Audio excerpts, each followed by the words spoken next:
one nation, under God, indivisible, with liberty and justice for all. All right, thank you. Okay, just a couple of things before we get going. And I already forgot. We have to say our names for the audio, okay? So Kim Beers, Chair. So please remember to say your name. We're gonna do roll calls again on any vote so that everyone is clear as to who has said what. Let's see. Oh, I want to congratulate and thank Erin for an amazing job at the budget meeting on Monday night. I don't know if you guys were able to see the video or not. She nailed it, man. It was so good. It's so nice to hear that the other department heads feel the same way, that, you know, they'd like to see the library back up to our old budget and working and being able to do the things we want to do, because, man, I have some more stats later, but I'll hold you in rapt attention. That's what I'm different to you. Okay, so we will do public comment, and it's going to be 3 minutes per person, and I have my little thing on, and it's wicked loud, and I'm sorry about that, but I don't know how else to do I'm not a phone person. So would anyone like to come up for public comment today? We have a lot of people here today. I'm going to get yours and start shaking. Hello, Megan Donovan, 35 Chase Road. You probably mostly already know me. I'm head of circulation services, but I just wanted to let you know I am here on my own time, be representing myself as a private citizen. So what I am speaking to is my thoughts and views. Okay. So lately, and going back months, I've been hearing murmurs and rumors, and I just really want to address those tonight and just kind of get them from the facts and see if these are rumors that are true or not. So there have been many instances of people coming up to me, patrons, friends, talking about how the trustees don't support the library staff and Erin in particular. And it's 2 trustees in particular that they name, and I just wanted to know that, and I've even heard that there are 2 trustees here that want to have Erin fired and removed from her position. So namely, it is Maura Ryan and Christine Fitzgerald, and I just wanted to touch base and have it out in the open, just because rumors are rumors, and I wanted to know if you would be willing to speak to that, to say, is that something that you support here in the library staff, or do you want to see a change? I'll speak to it. That's obviously a rumor. I've never said that. I don't know. Identify yourself, please. What's that? Just identify yourself. Oh, Christine Fitzgerald. I never said that. So obviously someone does not like me, and I can name a handful of people, and they're just spreading rumors. It's what they're good at doing. And I support the library and I support its staff. Otherwise, I wouldn't be here as a trustee. But I also support the citizens and the taxpayers of Londonderry. Absolutely. And as a citizen and taxpayer, I just wanted clarification. And I figure that's the best way to do it, is to come That's and fine. directly ask. And Absolutely. so you support Erin and what the work she does. I support that's why I'm here, as a trustee. So don't believe everything you hear. Which is why I'm here. I wanted clarification. That's fine. And because you hear it from one or 2 people, but when you hear it from a lot of people, I just wanted clarification on that. That's why it's a rumor. It gets spread around. Exactly. So I'm here. What was that? Okay. And mortgage you. And I would say I just don't give credence to things that I hear that I don't see supporting evidence to, regardless, because I don't figure that's relevant. But regardless of that, every single one of us is a volunteer. I'm sure there are many other things we could be doing on Wednesday night that would be more fun than, coming to a meeting. And we're here to give our time, and we're here to support the library. Right. My specific question was, do you support Erin in the library staff? That is the question that I'm asking. Okay, well, I feel that I've answered that question. Thank you. Thank you.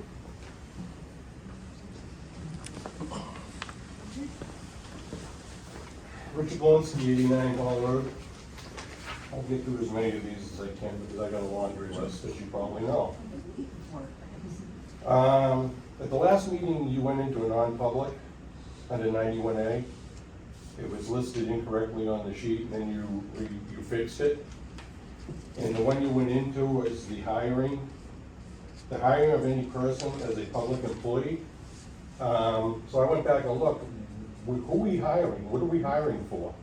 Because that's what you went into non-public under, hiring a person for employment. So where was the job advertisement? What's the position? And is that what you went in for? Because that's what you went in under. That's number one. You can give me. On the agenda, it was the wrong, it was changed on the. Right, and it was changed to what I just said, hiring a person. So you can give me the answers after so I can get these in. I want to hand you this under the recordings. I had one from Helen, but she's not here tonight. The rest we'll get it as an email. This addresses what I've been bringing up for the 2 months I've been here, and it doesn't seem to be getting addressed. One is the recording, which I can do. We'll leave that at that, it's right in there. Number two is, since they want to start picking on people, I guess, I know there's a couple people in here that have come to me and said, how do I get information as a trustee? I ask for it and I don't get it. I don't understand why they're not getting it. They're trustees, they're entitled to everything. What they're asking for is public record anyway. So they have to do 91As. The 91As aren't answered on time. Even if you acknowledge it within 5 days, I brought that up. It's not getting done. I don't understand it. You say that you're trying to make things better. I don't see it in the 2 months I've been here. This is the business end of the library. And quite frankly, I'm gonna be blunt. If the chair and the vice chair can't get these simple things done, you're probably the wrong person to be in those positions and should step down. Because this isn't a process you have to go through. You just say they're asking for information, give it to them. How can they do their jobs as trustees if they're not given the proper information? All right? Madam Chair, can I Go right ahead. would you be able to share with me what information has not been given? Some of it's been given, but not given timely. Okay, I so if mean- it's a 91A, to my understanding, we go through the town for the process through 91A? I know how it works, Okay. probably better than any of you. You have 5 days to answer it. Even if that answer is it's gonna take 10 days to get the information, you have to answer it. It's Okay. not happening in the 5 days. Okay, And there is, I know some have gone to Kim, and then I know one went to you, and I think you gave it over to the town. It doesn't really matter. You have to answer it in the 5 days. That's the law. And in the law, it says no exceptions. I brought that up multiple times since I've been coming here, and it's not changing. okay. So I'll leave it at that, and I'll hit you at the end, because I got a lot more. Thank you. Anybody else have public comment?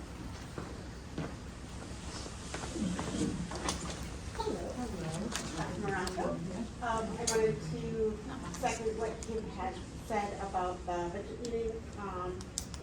I think you did a remarkable job. I really appreciate the data that Caitlin had brought. And I really encourage everyone to watch that and watch it again, because it was very, very beneficial. We do have the support of our community, and I think that's so important to note, because this is a community space and everyone benefits from a community space. And I did, I was a little shocked at Maura's comment, where you were unable to answer a yes or no question. Can I ask one more time, just for clarification, so that no one makes assumptions? Do you support the work of Erin Matlin, our director? I support the library.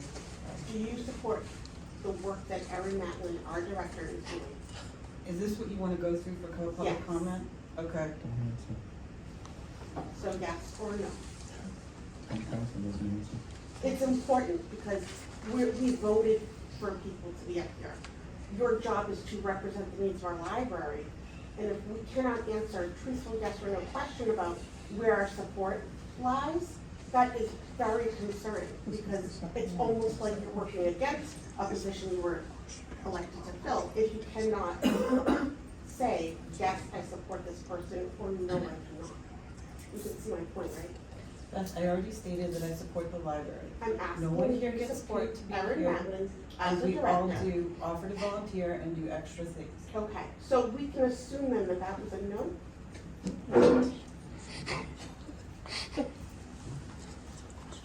I'll take that as a no. Thank you.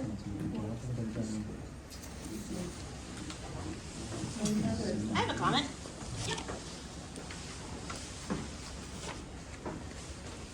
My name is Anna Reinhold. I live on 77 Pendleton Lane. I have been a member of London Dairy for over 30 years. I've been a member of the library since I could first sign up for a library card. I just want to say on the record how wonderful this new service is, the consortium. I have, ever since it started, I have had 5 books so far that I could not get through the library. I got passed in the interlibrary loan process. The little slip that comes with it says I've saved over $200. This is just, I would love to go back to get a bachelor's in history. This would be so helpful. Right now, I'm just doing it for my own personal thing. I just want to put that on the record. I think it's great. It's great for the future of the library. It's great for our patrons. It's great at saving money. And like I said, I've been had a library card since I believe I was 6. And I just want to say that this library has come in a great direction. Londonderry is a growing town. We have a lot of young families. We want to attract a lot of talent. And having services like this is huge. And I want to put it on the record. I think Erin Matlin is doing a great job. I'm a little concerned that there are rumors, because rumors do come somewhere. And I'm concerned that there is a member of the board who will not outright answer. And I know that there's libraries are being politicized. Let's not politicize Londonderry's library. This is a gem of the town. Thank you. Thank you. Hi, good evening, Marie Baroud. I would like to first thank you, everybody, for all your hard work and being here, volunteering your time. I'm really happy with library services and all this stuff. My sisters were talking about not politicizing, but I think that's what they're engaging in, is politicizing.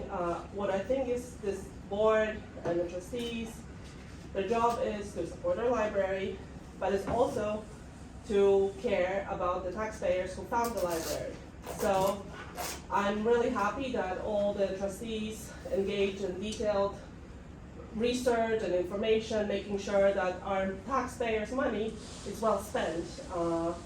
And I think that's important, and we need to support all our trustees, our board, and everybody, and stop playing the politics, because that's why we're here. Now this is turning into pointing fingers. It's unnecessary. I didn't see any of these people volunteering for any events and helping library and helping trustees. So I think we should just, as a residents of Londonderry, support the library, support our volunteers, support our trustees, and make sure the library is run well, and that with our taxpayers' money in mind. Thank you. Hi, Erica Lowry, 18 Lancaster Drive. I just, a couple of things, I wanted to echo some of the praise I've been hearing from others tonight about what the library has done over the last few years, particularly in the last 3 years. When we moved to town 5 years ago, my kids were 2 and 4. They are now in mid to late elementary school, and the difference in programming, the difference in options and resources available to them over the last 5 years, especially what we've seen in the last few, has been incredible. I said this in the town meeting on Monday night, and I wanted to reiterate it to you all, that I really appreciate what you and Erin and all the staff at the library have done for our community and for our kids. And I'd really like to keep going in this direction. I really appreciate that.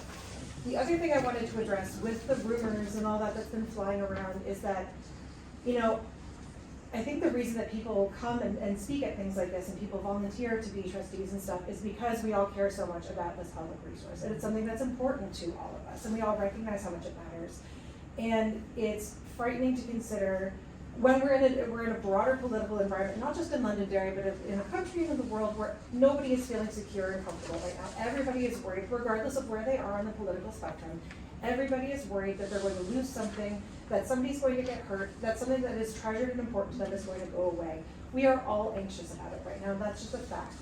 And when we hear rumors, regardless of where they come from, regardless of how true or not true they are, that undermines everybody's trust in the ability of a group of people to do the mission that they've been entrusted to do. I heard it, we all heard it, we all know it's correct, you were voted into this position because we wanted you, whether we voted for you or we voted for somebody else, you got elected to this position because people hoped that you would continue to safeguard our library and our resources. And we are all here tonight because we trust that you will do that and that you'll hear us and hear that we're all rooting for the library because we all care about it. And we are all here tonight, you are all here tonight because you care about it too. So when we come to you, when we bring these concerns to you, it's easy to see it as an attack and easy to see it as pointing fingers and blaming, but I think a more productive interpretation of that would be, we all care about the same thing and we are all worried about the possibility of things not going well for our community and us losing something that we all care about very much. So please hear everything we're saying in that spirit, and please take it in that spirit, and whether it's, whoever's saying it, that this is something all of us want, all of us care about, and all of us treasure. So please, we all want to work together. Thank you. Thank you. Anyone else?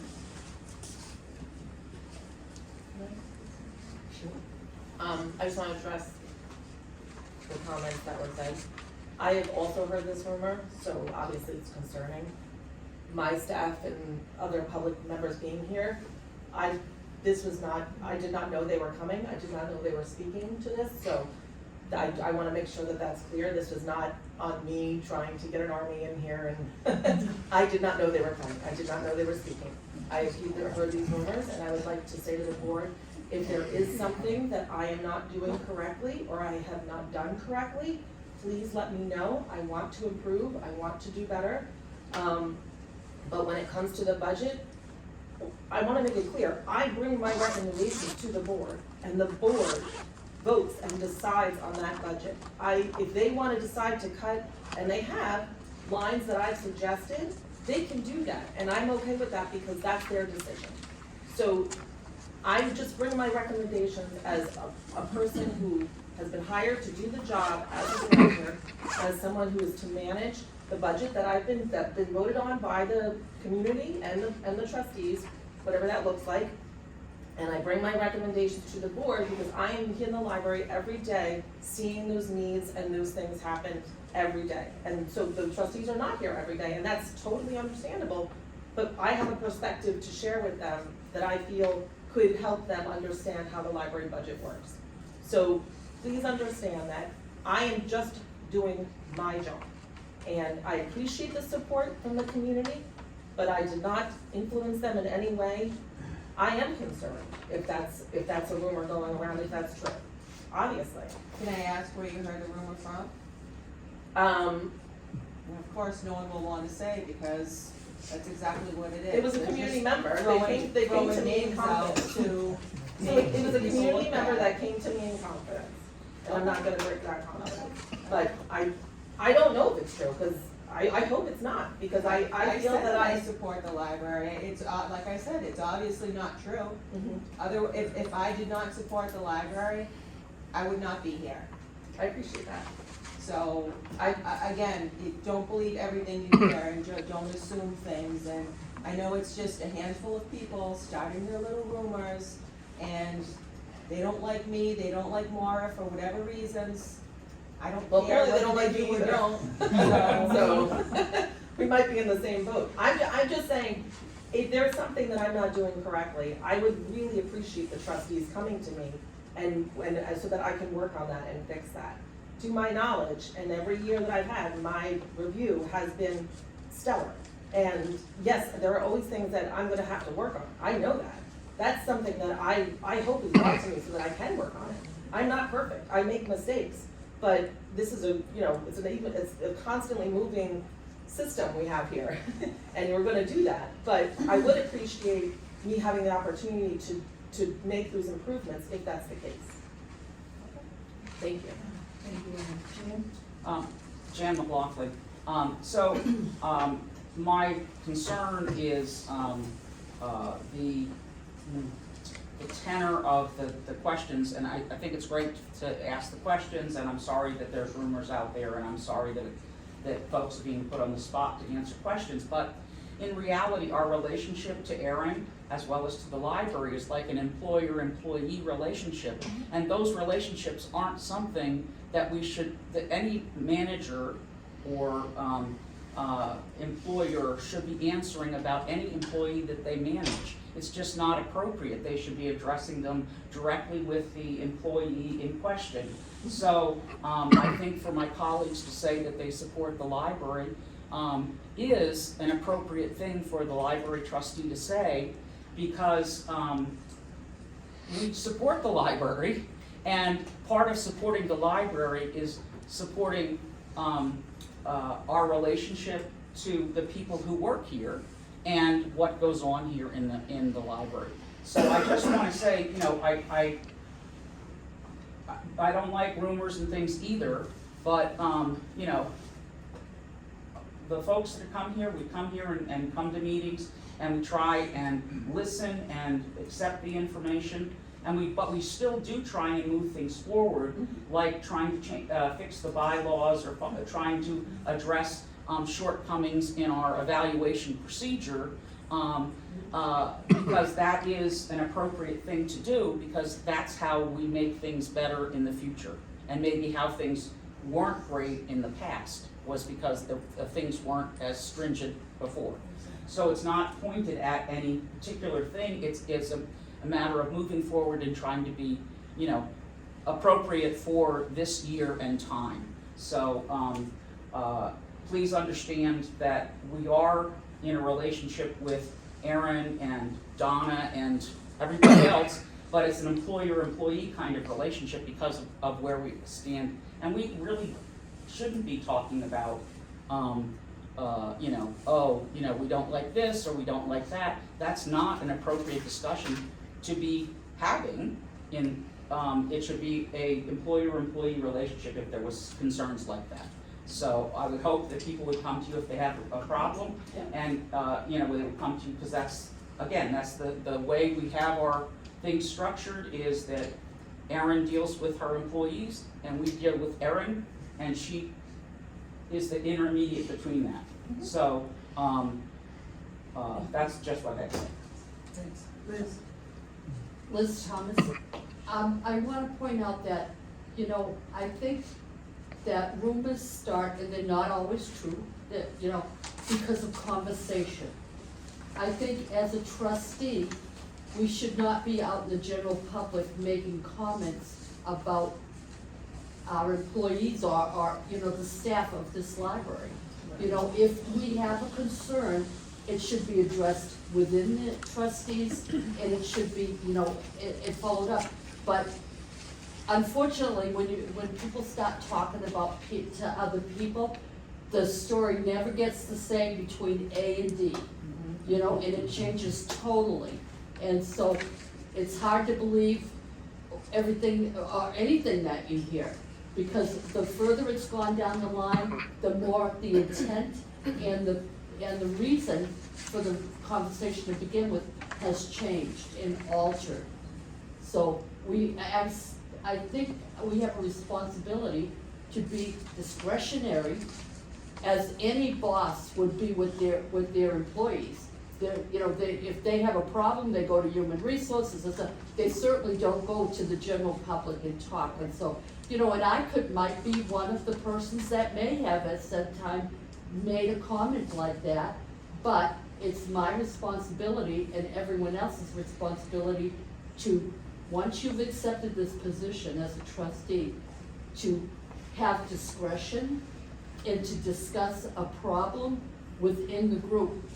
The problem, unfortunately, there's 7 people with 7 different mindsets. You know, and the problem may not always be resolved by how one person, Liz Thomas, would like it to be resolved. But the thing is, we have to go with the general consensus, you know, and at that point, you know, it should stay within the library, within the trustees. And I think that's important.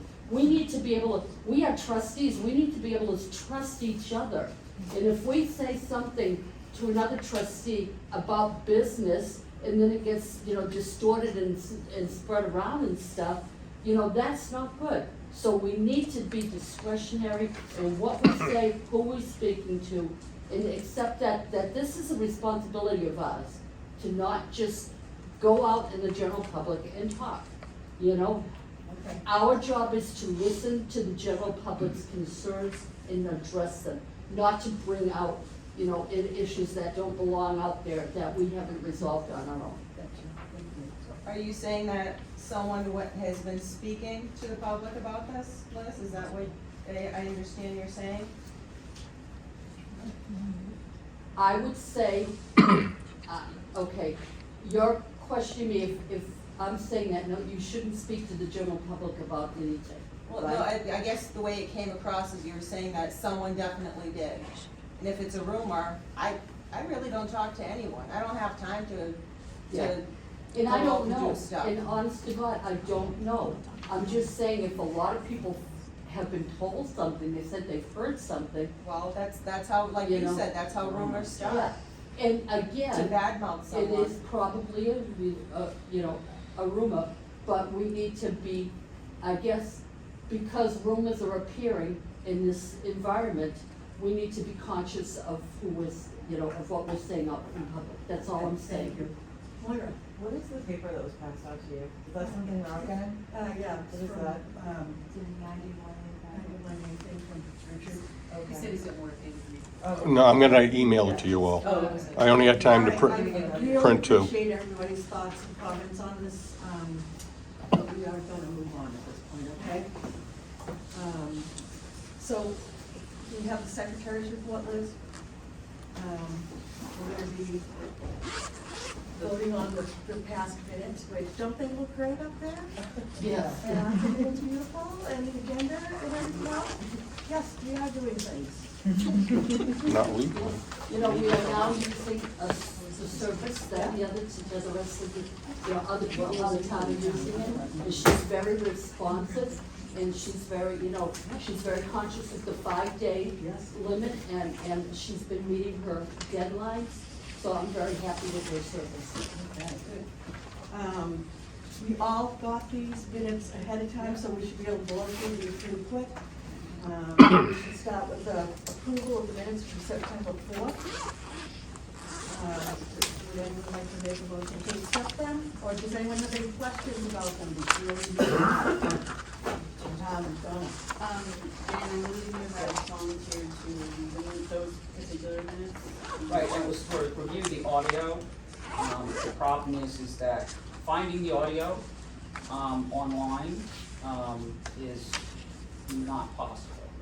I spent, about 8 hours trying to track down the audio from that meeting. But it was what was the order of that when that discussion happened. It wasn't the substance of the discussion. So as far as I'm concerned, we should just approve those minutes and, because if it was just whether it happened at the beginning of the meeting or it happened midway through the meeting. So as far as I'm concerned, it still happened in the meeting, it was still appropriately, you know, positioned and, you know, it was appropriately discussed. So my feeling is we should just move on. Okay. Anyone want to make a motion to accept the minutes? So moved. Second, we're going to do roll call. Oh, yes, sorry. Audio, that's fine, so, I use the minutes and I need the minutes. thank you. Kim Bears, aye. See if it's Cheryl and I. Caroline, aye. Jan McLaughlin, I Liz Thomas, aye. Great, so it passes, and we will move on to the minutes from October 2nd. That was a big one, and thank you so much, Donna, again.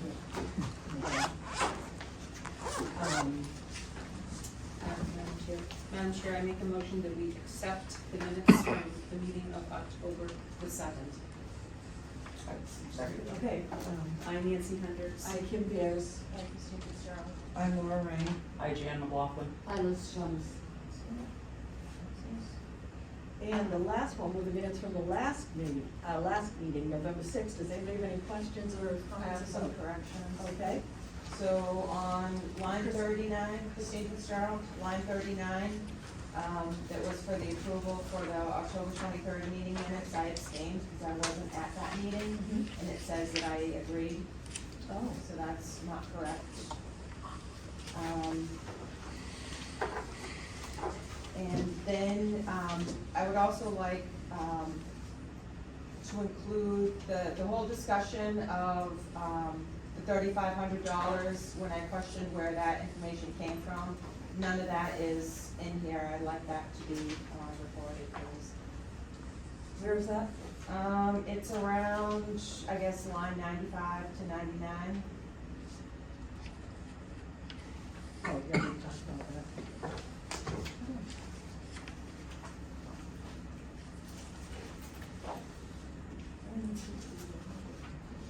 I didn't see anything about $3,500. I asked about it, because I asked Erin where that figure came from, and she said that Kirsten gave it to her. Oh, regarding the video. Right. So, okay. So do we go back to the, library director, do we go back to our recording secretary to have her review this? She has to do corrections. Yeah, so then Liz is, I just wanna clarify who's responsible for that. Is it Liz? It's Beth, right, she did the actual minutes. Right, but Liz needs to Yeah, get Beth. a hold of. Right. Okay, okay. Are you, Liz, are you good with that? Hit the secretary. Liz, are you good with that? Yes, Can you tell her about those two things on the, yep. awesome, thank you. All right, so we don't I think you have to go to those to the next meeting. table to the next one, yes. All right, so who wants to do it? Madam Chair, I would make a motion that we table, I, Nancy Hendricks, make a motion that we table the meeting minutes from November the 6th until our next meeting, which will be January 8th. Second, Christine Fitzgerald. Roll call. I, Nancy Hendricks. I, Kim Beers. I, Christine Fitzgerald. I'm Maura Ryan. Hi, Jen McLaughlin. Alice Thomas. Thank you.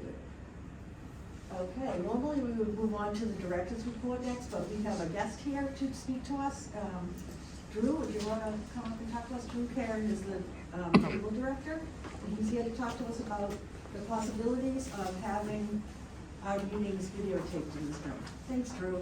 No problem, glad to be here. I'm usually behind the camera. Smile. Best I can do. Well, from what I see, it's not a difficult room to wire up at all. It's not like the old days. You don't have to string lots of cable and things like that, and cameras don't weigh 900 pounds anymore. It's easy to record things like this. We've been doing it a lot, and we just wired up the entire podcasting room over there with probably the same method we would do it here. Obviously, we'd have to do some things are working, some things are not working. I would not abandon the audio right off the bat. I would stick with that until we can get going and know, where the failures are, if there are any. But for the most part, it would be just recording it, probably set the camera up either there or maybe in the corner. Okay. Just so you can see like me talking to you. And then we don't see. Otherwise, you're always seeing the back. And the public tends to react to things like, well, we want to see who's talking. So the camera would probably be set up in a way that we could always grab everyone at the same time, but wouldn't really be an operator. If you wanted an operator, that would get more involved. We could stream it live and things like that, but just have it recorded. And the best way to go would be just 5 or 6 different components and be all set to go. So what do we need to do to move forward with this? Well, the camera we already have. Okay. I ordered a little extra to wire up Sunnycrest a little bit differently, and I haven't gotten to it, but we could just use that. And I do have to order a few other things.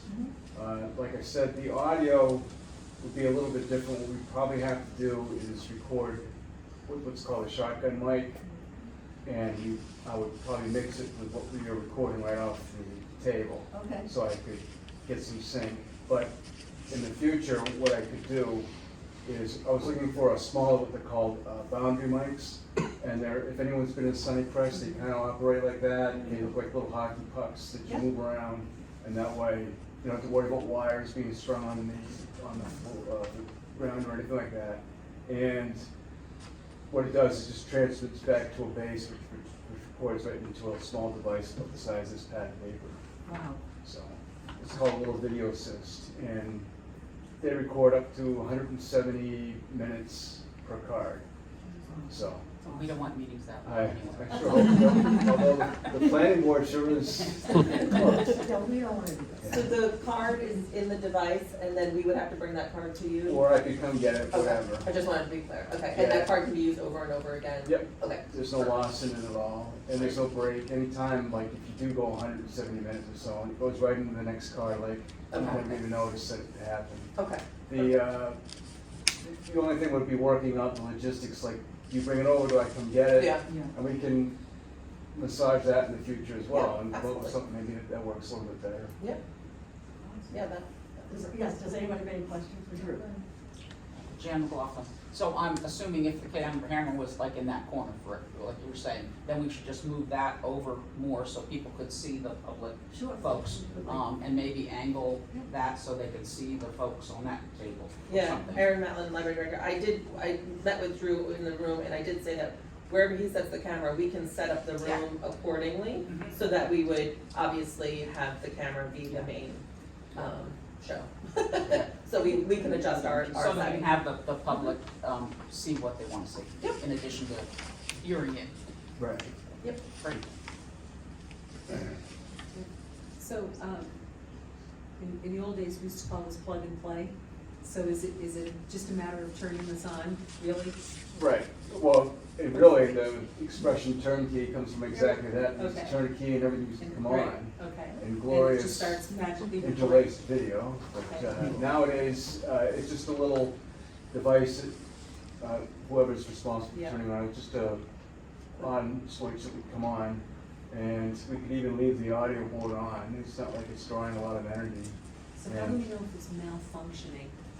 The only real way, Because you know what's gonna happen, it's gonna stop functioning in the middle of the meeting, and then to everybody's point, we're gonna get screamed at, because we don't have a that's recording. the one thing that So we we try don't to want do. that, So what would avoid that would be having backups. okay. So you would always have an audio recording in addition to what you're recording, Right.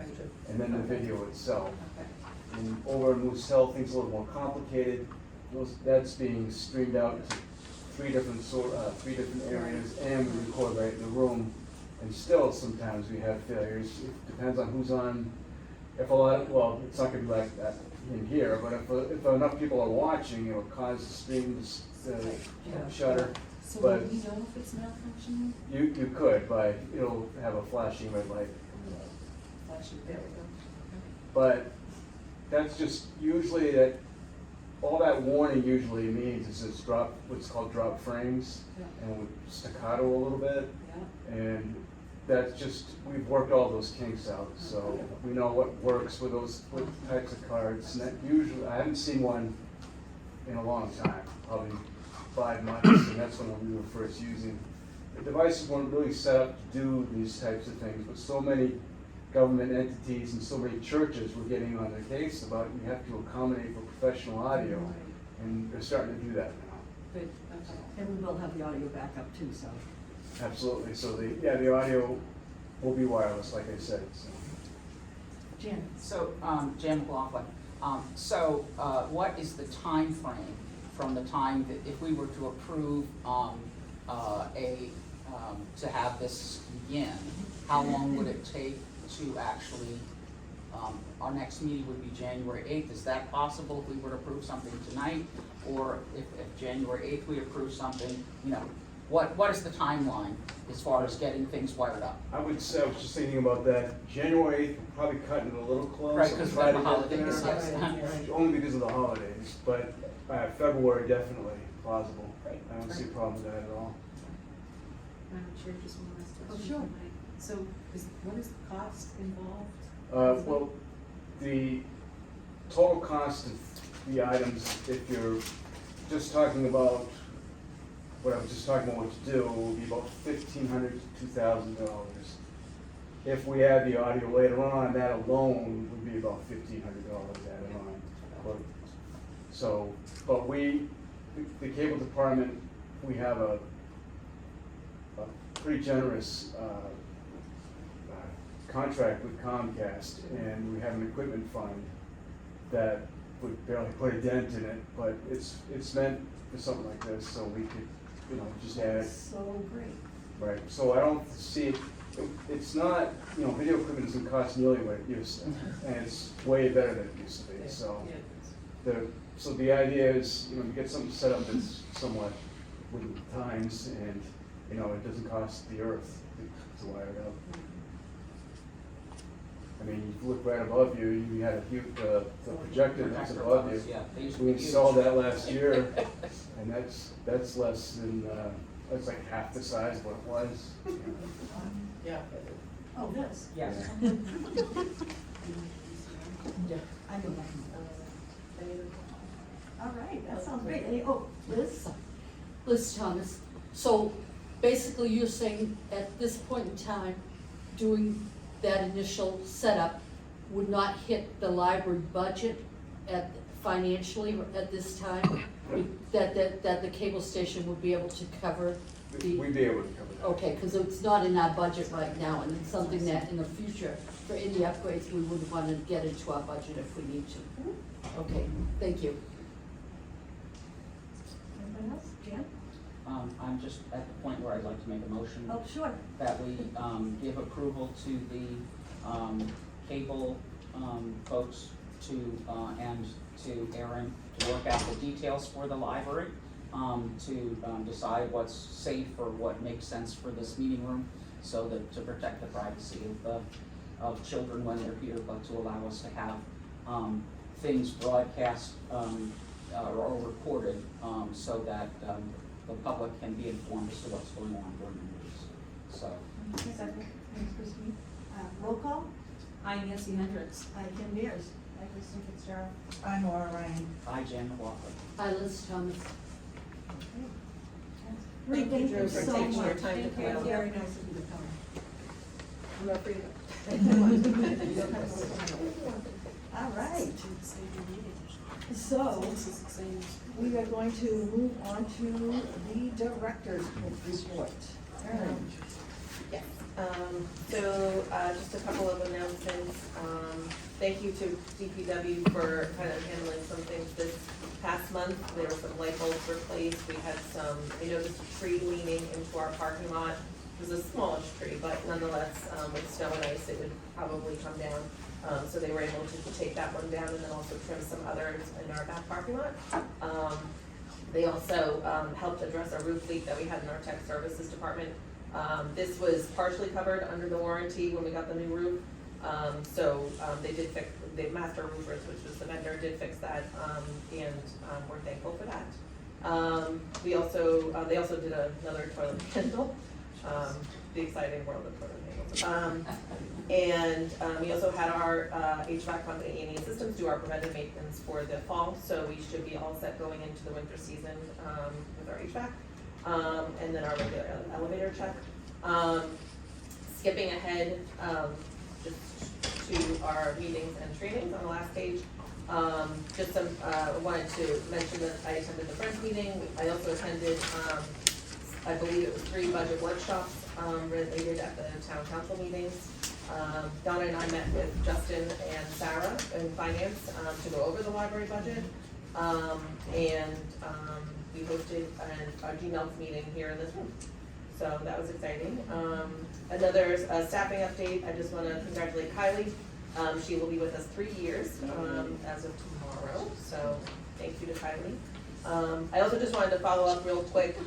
One of the town meetings I attended, I requested, I've been talking about, and I believe I mentioned here at one of these meetings, a veterans parking spot specific for veterans.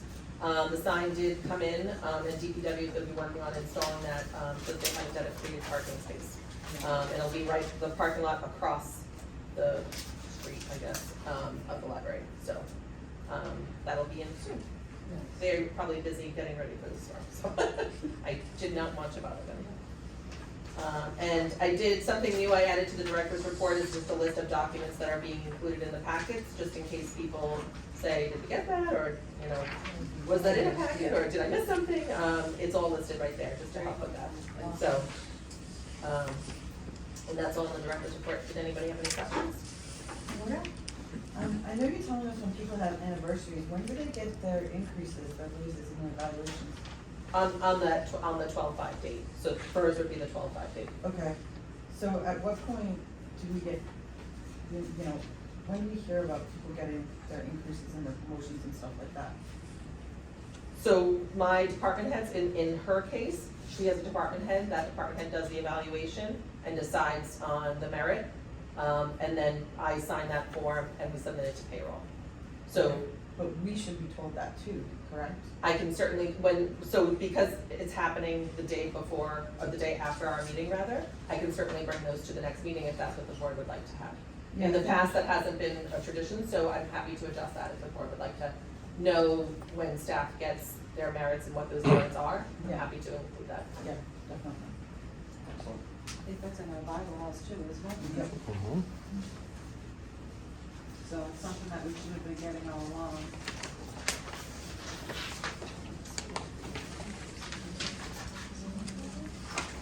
Okay, Erin, Yes, there's no more, there's no more. So I have a question and comment. I do want, Jan McLaughlin, I do want to ask about, or comment about today at the senior center. Someone from Leach Library came to talk with seniors about the programming that's going on between Christmas and New Year's because the senior center will be closed. It was very nice. She was very well received by the folks that were in the room I was in. There was a lot of discussion by folks that lived in town and out of town as far as how they could access the information, because a lot of folks that go to the center might not be Londonderry residents. So that was a good thing. I wanted to say that was excellent, and people got calendars and lists of activities. So hopefully you'll have a lot of response and get a lot of people to come in, so that was great. I noticed today that there's money being collected in the children's room. I'm sorry, what's There's money being collected in the children's room. in the jug, the Yeah, giant the big jug. Yep, that goes to the friends.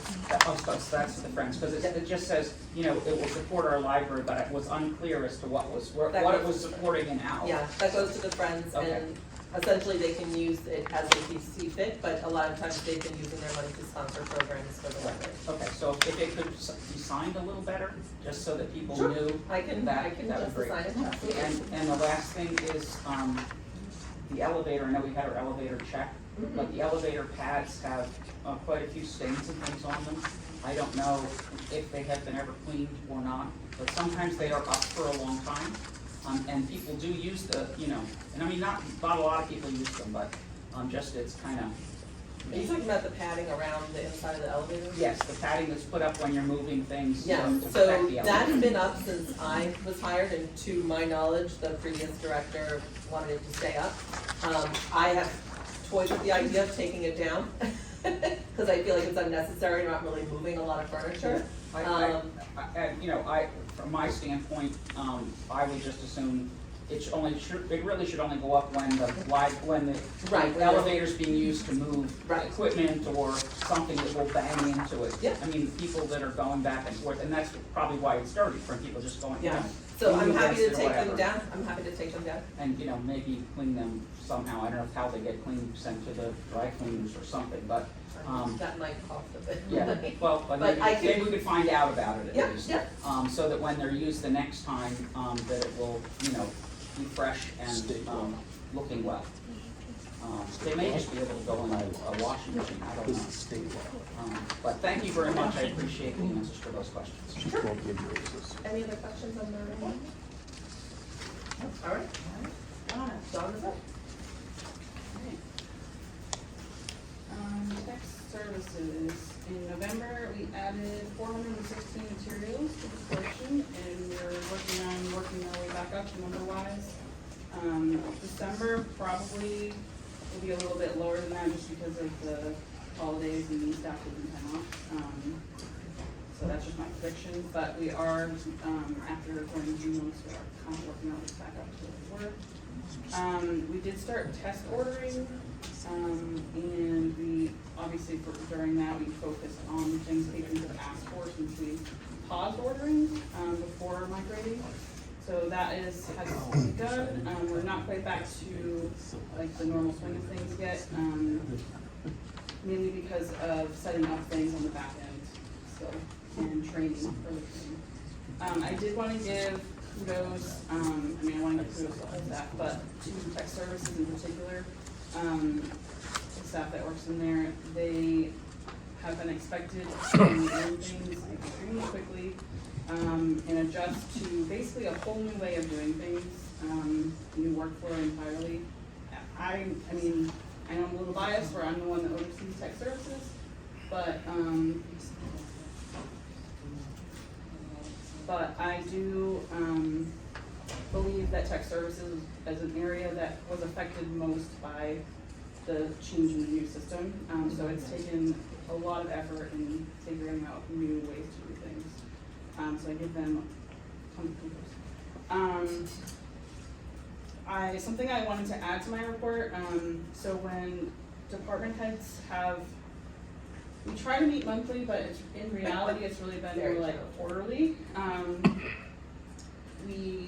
I know we haven't necessarily been sharing like the summary of that meeting with you, and something that I've really liked about going to GMOS meetings is that the groups prepare what they call bullets for their board after their meeting. So I'd like to do that with our department head meetings and bring you kind of a summary of what was discussed so that you kind of know what's going on.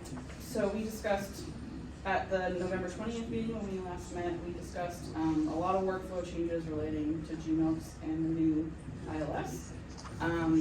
We made the decision, we had a decision to choose between two different vendors for our summer reading program and the theme that we went with. And we ended up deciding to follow the New Hampshire State Library and proceed with the iRead summer reading theme for 2025.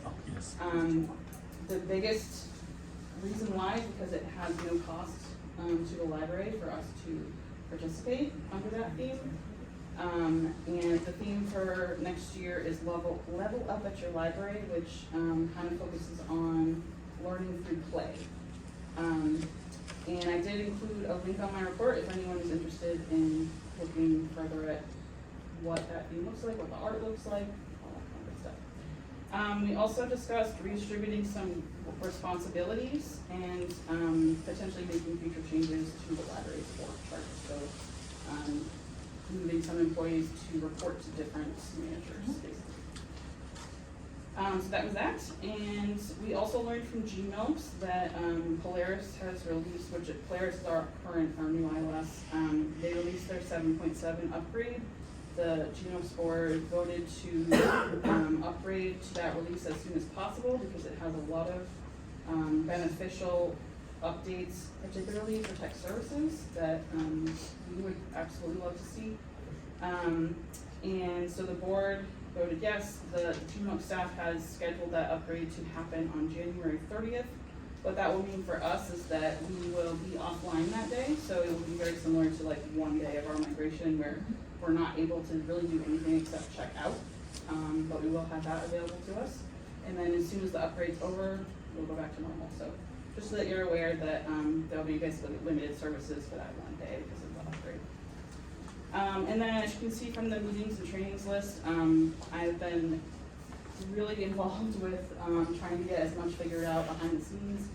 There's a lot of training still happening behind the scenes, even though everything's kind of been resolved to the public. So just so you're aware that a lot of that's going on. So. Any questions or comments for Donna?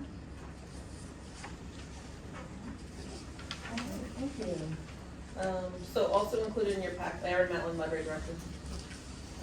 Also included in your packet is the head of circulation, team services report, our head of adult services report, and the children's report. So you can certainly read those at your leisure unless there's anything else that anybody has questions are regarding the reports. Oh, I did have one question that I meant to bring up during the secretary's report, and I apologize. So one thing that had been happening in the minutes is that I was including the full reports that we gave you in the minutes. And I brought that up to Beth as, like, is it possible for her to add those? She said that that's not really typical for a board to include like the full report within the minutes. However, if you did want to include it, it could be like an appendix. So I just wanted kind of a consensus on how you felt about either them being included in the minutes or added as an appendix for going forward. And we'll document, I would like them included, probably as an appendix is the easiest way, because it's kind of cleaner as far as, no matter what you're approaching it with, whether it's a phone or whatever, you can pull it up easier if it's an appendix.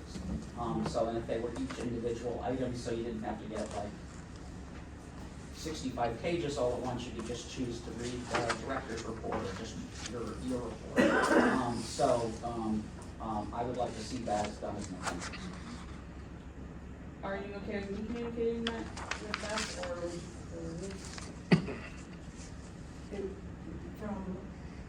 Well, how would it work actually? So I was particularly asking her about the November sixth meeting, the Okay. minutes, because they didn't have the reports included at all in this current form. Right. So we are the ones that obviously have the editable version of that document, so it would probably mean that once, you're sending the minutes to us that's transcribed, we would attach the appendix documents, is my thought on this. No, that's So I would just, I basically would just reply to her and confirm that that is what we're going to be doing. Is that something that we need to vote on, or is that something that's just I don't think so. I think it's consensus? yes. I agree. Agree? I think we are supposed to put any documents we use in the meetings, make them public anyway, so I don't think we have to. Okay.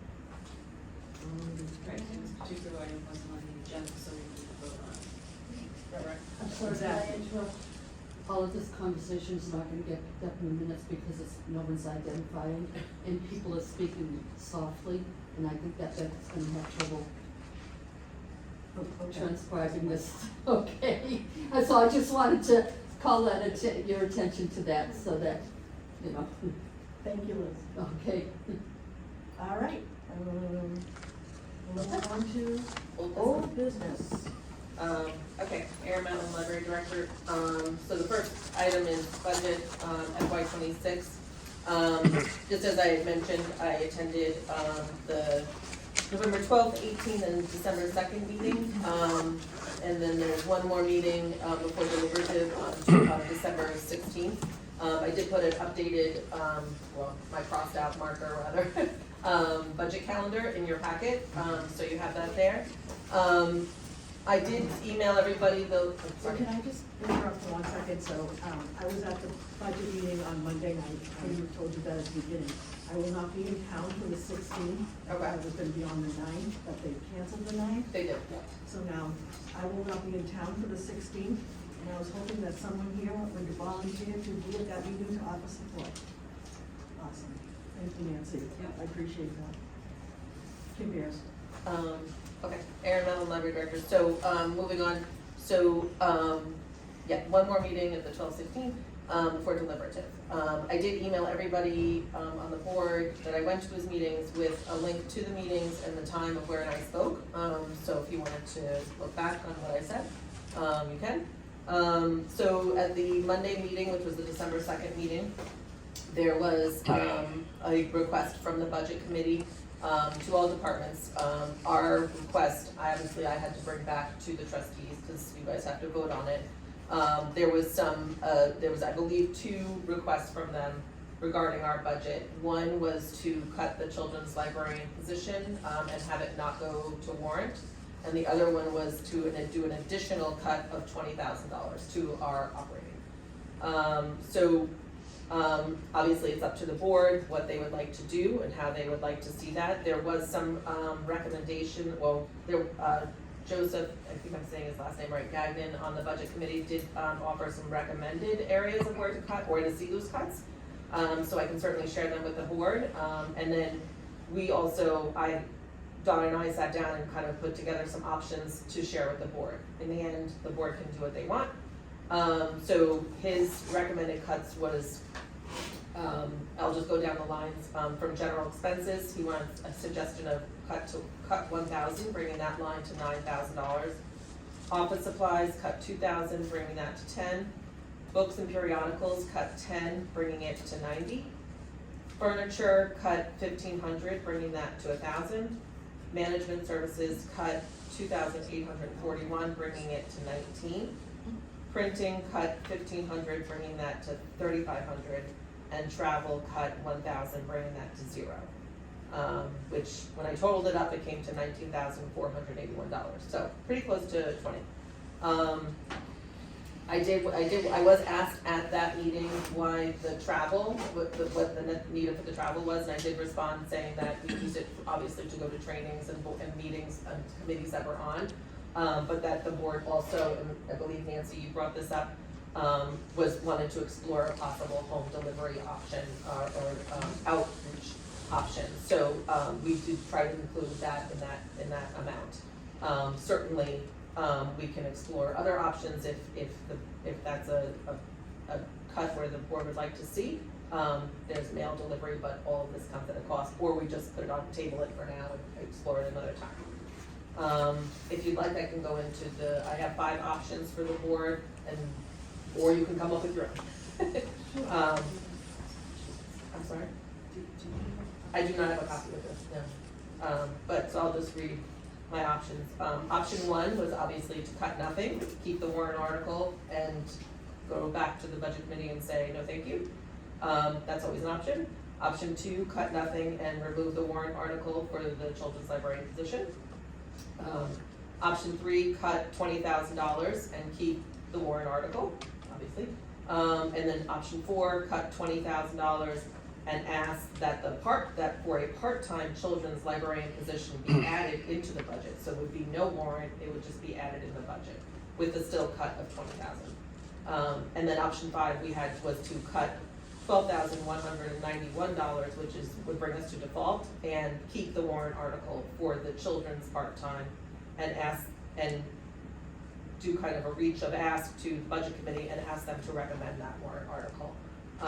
So obviously there's many variables within those options, so it is open for discussion. If we wanted to cut the $20,000, Dawn and I have come up with areas where we think that cut could come from.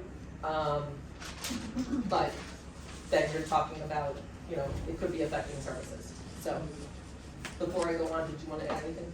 I just wanted to add one thing about the travel line. I wanted to note that is not an addition this year. That was that we removed $1,000 from another line where it already existed and put it in the travel line.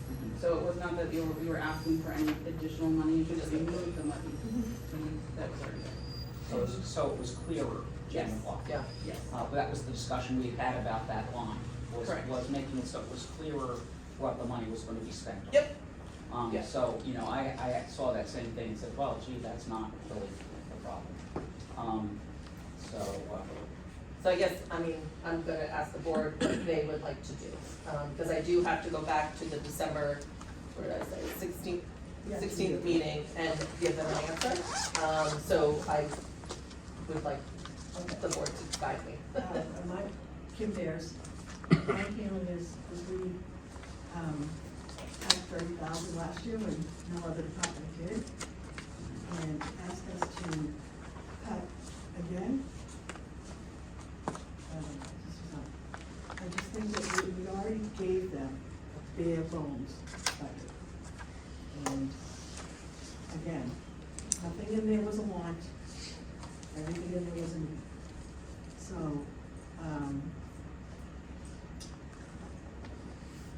that's just my opinion, and everybody else wants to speak up here.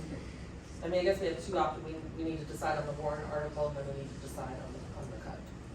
So, Aaron Mellon.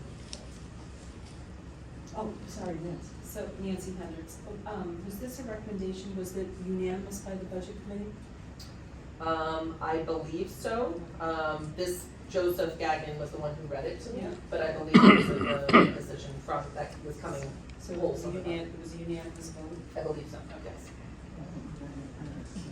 So didn't all other departments get asked to reduce by a certain amount this year?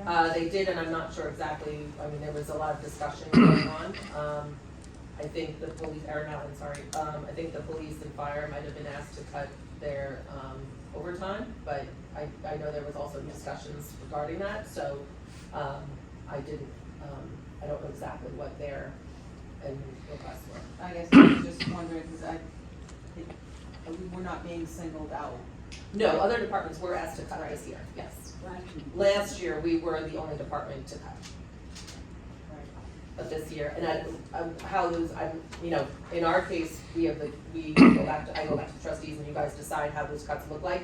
In their case, they have financed other people to guide them in those cuts, or not, so I try not to get involved with them, because it's a lot. So did St. Fitzgerald, did any of your proposed cuts reflect any of the ones that the budget committee read off? Some of them did, yes. Yep. Which ones were they? So our recommendations, if we were to cut the 20,000, would be, again, 10,000 from books and periodicals, which was similar to what the budget committee recommended. Full-time, we would cut 2,500 from full-time salaries. The reason we would cut from full-time salaries is because that includes that would be the vacation buyout that our staff has option to do. Management services, which was a recommended cut from them, we would cut 2,000. They asked for 2,841. We would also cut from electric services, which was 2,000. Office supplies, which was 2,000, which was the same as their cut. And furniture, we would cut 1,500. They were saying the same as that. So ours came to actually $20,000. So I would like to note that if we cut books and periodicals, which is the 10,000, we do risk losing the Hoopla database, which is the online version, and I don't know if Donna has statistics to speak to that, and what that would look like, if we wanted to go that route. That's what that would look like. Donna, I wanted to just note for the cut to the full-time salary. Yes. That the reason why we could even do that is because some of our staff very kindly let me know very early if they were not looking to take the benefit of cashing out vacation. So they confirmed that early for us so that we could remove that from the budget. That would not be something you'd be able to do every year because that's in the personnel policy. Sure. I am concerned that I understand that we have a situation where the taxes have gone up and people are concerned about that. The economy's not wonderful right now, or it is trailing off, and people are concerned about that.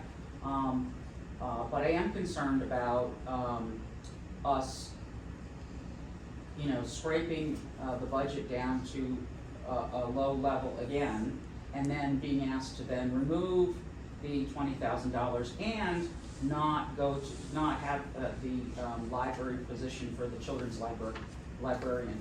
I would like to see us not cut the $20,000, and I would like to see us add into the budget the part-time children's librarian position, so that it would not be a warrant article. So we can avoid going to the warrant article, because that sounds like they're gonna have a whole bunch of warrant articles that are gonna be about other things. But the position will come into the budget where it probably should have been to begin with. And that we will have better staffing as a result. So that's what I personally would like to see, is that we say thank you, but no thank you. Right now, we need this money, and that's what we should say. I would agree. I mean, I obviously was not on this board last year, but when $30,000 out of a reasonably small, lean and mean budget is a lot of money. And I think based on what I've read and what we've discussed, I know that there are things that we've done without. I find it almost impossible to believe that they want to, talk about $2,500 for broken furniture when we could be sued and lose our library. So I certainly will support that line item. But I think that this is a responsible budget that we put together. And I think that we stay with what we have submitted. If I could just, I just want to, wait 1 second, I just want to, yes, I think it was a unanimous vote from the budget committee for this. But then one of the budget committee members spoke up on our behalf, and you need to hear these statistics before you make this decision, because it is a little bit surprising. So Kate Burbridge checked with 9 other towns with similar populations as ours. And the latest data we have was from 2023, so it's not this year, it's previous. In Londonderry, our budget was $1.3 million, and we have 26,708 people living in town. In Keene, they have 22,917 people, and their budget is $2.4 million. That was the highest of all the 10. I'm not gonna give you every single one, you can go listen to the tape. It's a college But town. it's very interesting to hear. So, as far as librarians, positions in the building. Portsmouth, again, with a little over, close to 23,000 people have 27 librarians working in the building, 27. Are they all full-time though? We report full-time equivalent, so they may actually have more than that with part-timers, we always report the full-time. Thank you. Done. We have 13.4. The average of the 10 libraries is 16.8. We are 3.4 short, so it's not even like we're asking for this really, we're short. So anyway, we are open 3,250 hours, the second highest of all 10 of those libraries. Keene, who has the highest budget with 23,000 people, they're open 2,600, 10 hours. We have the most reference transactions of all 10 libraries, 19,444. We have the third highest physical collection and the second highest collection of ebooks. Our librarians are doing more hours with significantly less. And that's all I'm gonna say. When you hear that, you should be embarrassed, frankly. So I will go with what the board decides, but I feel we should go for it all, because Liz Thomas, my concern is by trying to take the position and put it into a budget, is the budget committee is just gonna turn it down, period. That's why I felt that we wanted to go to the general public, to ask the general public, are you willing to, support financially this position? Because it's the general public who's paying for it, okay? And so, I guess I'm uncomfortable with saying, okay, yeah, we'll do away with the warrant article, but we'll go ahead and put it into the budget, because I think it's gonna just be the line, they're gonna just strike that line out, and then we lose. I agree that we are understaffed. I think it's amazing what this library staff is able to do in the services that they're able to provide, and I just really feel like, I think we have to be concerned with the general public's financial welfare. But we also, our job is to keep a vibrant library going to service this town. This town is growing, the staff is not growing in comparison to the amount of people that, in our services have grown. So I think that demographically, you could talk about Keene and everything else, but there's always, they're voting, that's a college town. They're gonna be voting and giving anything, a lot to the library, because it's a college town. But basically, it's important to look at the amount of staff we're comparing our like-sized towns to. And financially, every town is not always in the same position, but then you gotta start somewhere. And any way you look at it, at the demographics, we're down. Any way you look at it, we're providing all this stuff, and it's like straining, it's straining for the staff, you know? So I think that, I really feel like, you know, it's time, knowing that, I know the economy is bad, I understand that, but understanding the growth in this town and the demand for the more library services, that we need to take that into account, and we need to be, you know, conscious of our duty to protect not only the town, but also to provide a wonderful, good service in our library. And financially, sometimes it takes some, you know, more money to do that. Thanks, Liz. Jen, you have your hand up? Right, so, my hand was up because I am concerned, I understand what you were saying about the, you know, putting it into the budget.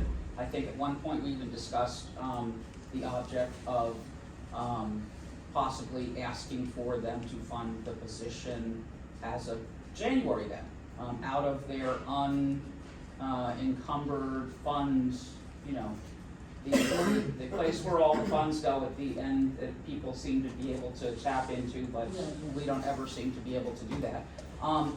But the other thing is, I don't believe that, based on the RSAs and the way it's set up, I do not believe that the budget committee can, after the fact of when we decide as the trustees as to what a final budget is, I do not believe that the budget committee can just come and say, nope, we're just gonna do that. Because it is the responsibilities of the trustees to do the budget for the library. So if they were to take the $20,000 out of our budget, in reality, it would have to come out of someplace else in their budget, because our budget would have to be what we had chosen as the trustees. So I think that, you know, I just wanted to remind us that the way the RSAs are set up for the library is separate for a reason, and it's separate for the reason that it's to protect the libraries from being raided and made always to be the scapegoat. Yep. So. Laura, you had your hand up? So I did watch the link from the budget committee hearing, and I know that they also gave you the option of putting a warrant article where you requested a full-time, and if the full-time didn't pass, you had the option of doing a part-time, and I think we should consider that. Okay. And I have a question on the whole issue of the book money, is that's the money that goes into our account. And if we were to pull money from the book money, is there any way that we could potentially do fundraising or book sales or something to make that up? Because I noticed that they commented that it was consistent with the budget, and where are we getting the extra money? Well, And, sorry. you know, So it is- Erin Matlin, excuse me, library director. So we're a bottom line budget, so sometimes that money will come out of something else. And then we also have, in the past, from my knowledge, we have asked the trustees for additional funds to pay for additional money for the books. I don't believe I've done it in my years here, I don't think. But we have gone over budget in that line, because, and the reason we added money to that line, I understand that there was a comment, I believe, by Joseph, mentioning that we're joining GMILTs and that we wouldn't need as much money, which, yes, in theory, that's true. We did join GMILTs and we have access to more materials, but this was also in response to the inflation of costs of those materials. So, yes, we don't need necessarily to buy everything now, and that's absolutely wonderful, but the cost of those items have gone up. So that was the reason why we wanted that $10,000 back in there. To your point of could we fundraise and earn money, so the book sale money you guys already get, so that goes into your account. Does it bring in $10,000 a year? No, it's about four. Yeah, It's about so, 4K. so that's not terrible, but there may be other opportunities. In fact, we're doing I don't know if you guys noticed, a holiday gift book I think sale that's great. this year. And we started it November 4th, thanks to my wonderful staff member Kelly there, who's helped me. And we're close to raising $1,000 already, just by doing that. So opportunities like that, looking for, and I started that, I did that in my last library and it was very successful. So things like that, I don't know if it's gonna match that $10,000 that you speak of, but it's certainly something, if the trustees wanted to, they could say, well, you know, in our trustees account, where let's allow for $5,000 a year to go toward whatever, you guys can decide that, that's your money, certainly. And regarding the children's position, I did ask Justin if that was possible, because I believe that the police are doing it where they get 2 officers or 1, and I'm not exactly sure of those details. I did ask him if we could do a full-time librarian and a part-time librarian, and he was going to look into that and get back to me. He was pretty sure, but he wanted to double check, so I can certainly, find that out. But we'd have to make that decision tonight. If we can do that, the board can decide to go with that option. Can you explain it, just? So it would be 2 warrant articles. What my thought process is that it would be 2 warrant articles. One that would be for a part-time librarian position, and one would be for the full-time. And the wording would say as such that one would negate the other. So you, in the end, we'd only have one, and that would, the voters would decide on which one they would prefer. So that was an option I brought to when I spoke, because of the police one, I thought, if they can do that, maybe we can do that too. But that would be, if the board wanted to pursue that, I can certainly follow up with, Justin and make sure that's possible. I do too. And leave it up to the voters, Yeah. what they wanna And do. the other thing, again, the same thing about the unrestricted funds or the whatever, however you wanna call the slush fund. Jan McLaughlin, is, so I would like us, if the $20,000 is a big deal, to also ask the, to ask folks for $20,000 from that fund to supplement our budget, for this coming year. So, you know, we need the budget, we need that much of the budget, and we shouldn't be cutting it. If they are insisted on cutting, would like to cut it, then we ain't cut, then we need to find that money from someplace else, which would be, and I don't have any problem with us trying to do additional fundraising or whatever, but, because we could do that, it certainly might help for something else. I'm sorry, could you repeat that? What are you saying we get the $20,000 from? They have a fund where at the end of the budget year, things that are left over, instead of all of it coming back, they're allowed to keep a certain portion of it where they can opt to do that. And it's like, I don't know, $7 or $8 million that they have, roughly.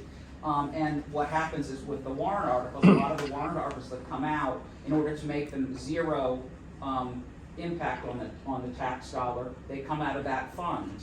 But then they're added into the default budget. So the next year, the default budget is higher, and it does this weird stuff.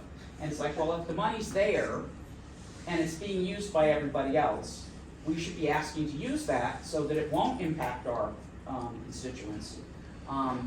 So we could do that for the position, but we could also do that for this $20,000 that they would like to have removed from the budget. Well, then we want $20,000 from that fund to offset our budget for the $20,000 they want taken out. I mean, you know, I understand it sounds kind of complicated, but the reality is the budget is very slim. Right.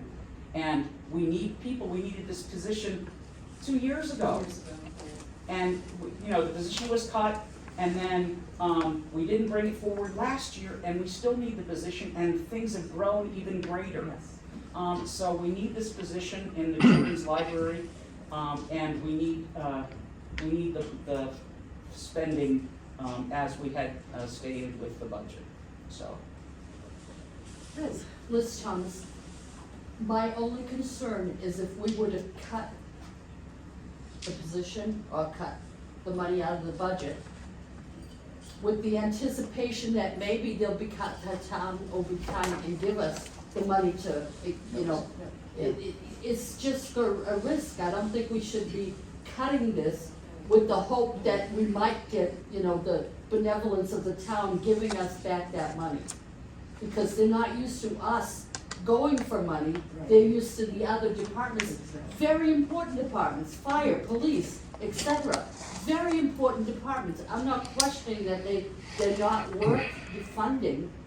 I'm questioning where we're gonna fall on the totem pole, and if we cut money now, I just don't see it coming back to us. You got that right, you can see that 30,000, right? Erin? Erin Metlin, Library Director, I just wanna state that if the board does decide to go forward and not do a 20,000 cut and still include the children's librarian warrant, I would ask that a board member speak to that at the next meeting. Because I have a feeling if I go up there, this is the board's vote, this is the board's request. I would like a member from the committee to state that that was the board's decision. Because I don't think it'll be received well, and I would like a member of the committee to speak to that. With that said, I think, of course, I don't want to see a cut. I would love to go forward and have the $20,000 as the children's librarian. That would be really wonderful. However, I thought maybe we can compromise and cut half and still keep the children's librarian, so that we're showing a good gesture that we're trying to do that. But I do think it does need to be mentioned, and maybe a board member can speak to this at that meeting, that we were cut last year, and we were cut quite a significant amount, and we were the only department that was cut. And that we are still want to participate in trying to do our best to accommodate the community. So I think if it was me, as much as I do not want to see a cut, I think it would probably be more beneficial for the trustees to come to a compromise on what that would look like. And if not, then I think either way, I would like someone to come and speak to it, aside from myself and if Donna decides to speak, because I think that's how the miscommunication happens. Yeah, so I agree. I mean, maybe we can meet them halfway, and I know it would be painful. It would be. But maybe we could find $10,000, and after hearing some other discussion, maybe we should put the position to a warrant, and to Christina's point, let the voters decide. And that way, when we go back to the board, we at least are demonstrating, we're trying to work with them, we're demonstrating good faith, and maybe that will appease them, I don't know. Go ahead. Do you want me to? I don't know who I called this, so. Oh, I didn't see the stuff. Okay, based on a previous conversation I had with budget committee members 2 years ago, they indicated that they would have been happy to consider a part-time for the first year at least, for a part-time position. I think we have to show some good faith that we're working with them. I love the idea that Erin brought back to the warrant of giving the taxpayers you give us a half of, or a part-time, employee, or a full-time employee, or vote them both down. It's up to the general public, but that's up to the general public, and the consequences of what happens, will have to be felt by all. And I think that's showing a good faith that what they wanted, we're looking for 2 years ago, we're willing to come to the board, but now this taking it off the warrant, I don't think is a good choice, okay? And, realistically, cutting $20,000 out of our budget, it's not a huge thing, but it's a lot of money, because we don't have a big budget like these other departments. I don't think they realize the percentage that we would be cutting, and so, I think rather than going ahead and cutting, we'll say, okay, we'll keep it on, we'd like to see it on, but let's give the general public the option of, maybe not having a full-time position, and we'll live with that decision, whatever the general public says, we'll live with. Christine? Yeah, I was just going to agree with Erin. I was actually going to recommend that, is to show good faith, since all the other departments were asked to cut their funding, to go back and do the 10,000, especially since we know we already have the 2,500 from the vacation time. So we really only have, a few dollars left, basically. And then if we can get the other 10 from the town, from that, that little pool of money, in addition to, any type of fundraising that we could do. And that should bring us back to where we were with the original budget to begin with. Erin Mountain, Library Director, how does the board, so I guess I'm looking for a consensus from the board or a vote, how you want me to move forward. The only thing is if I think there was some support to the 2 warrant articles. If that cannot be done, which I haven't heard from Justin yet, do we wanna give approval that if that can't be done, because otherwise we have to meet again before the meeting, and which we can. But does the board wanna make a decision where if we can't split the warrant articles, could we decide on, and okay, Justin, if we can't do this, the board has approved this, the second option related to that. Does the board wanna entertain that discussion? If we can't split it, what would the board like to see going forward with that warrant article? I just had, 2 comments based on discussion. The first being regarding fundraising. I mean, personally, I just find it an inappropriate ask from the town if they're not also expecting that of other departments to fundraise for their operating expenses. That's a tough one. So I just wanted to mention that. The other thing I want to mention is that if the board brings anything to warrant, there is the risk. So on the last time we brought something to warrant, town council, the budget committee, and the board of trustees are shown on the ballot as whether they recommend. So they can still decide not to recommend whatever you bring to warrant. And that's going to show to the public. So just wanted to bring that up. That's where we have to do our job, and get out there and. So I would like to recommend that we do not cut the budget, and that we do the 2 different warrant articles, you know, and if we can't do that, that we do the 1. And, One meaning part-time or full-time? the 1, choose 1. Okay. You choose 1, how's that? I want the board to, I need the board to decide, I will not be Part-time would choosing. get elected before the full-time. Okay, whatever so it's maybe to go with the part-time one. Yeah, But if we can't do the 2, I think the 2 is the responsible way to do it, because it does give the public the chance to. Our original warrant was for a full-time, Right. so I think we should really stick with the full-time, that's just my thought. Moira? Maybe it would not be a bad idea to entertain another meeting before that if we can't do the 2. That meeting would have to be before the warrant article Right, before deadline. the 12th, yeah. Not the 12/16, but No, before the warrant article article deadline. deadline. Because as, we could always, as individuals, put forward a warrant article as well, and a citizen petition. So, I mean, we could happen that way, but you have to do it still before the warrant article deadline in January.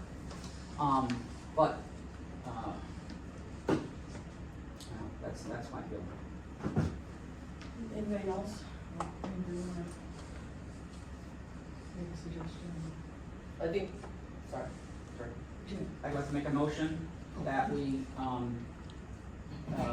keep our budget the way it is, and that we, ask for, or we tell them that we would like to put in 2 separate warrant articles, one for the full-time and one for the part-time, that would cancel each other out depending upon which one got approved.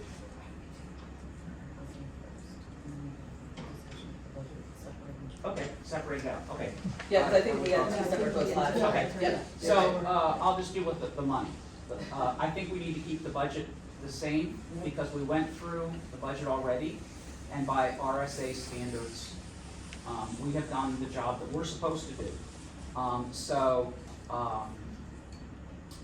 That's what I would like to. I'd like to second that, Liz Thomas. I just have something I think needs to be considered as part of discussion. I think this needs to Yes. be before you vote. You're right, I should have, okay, my fault.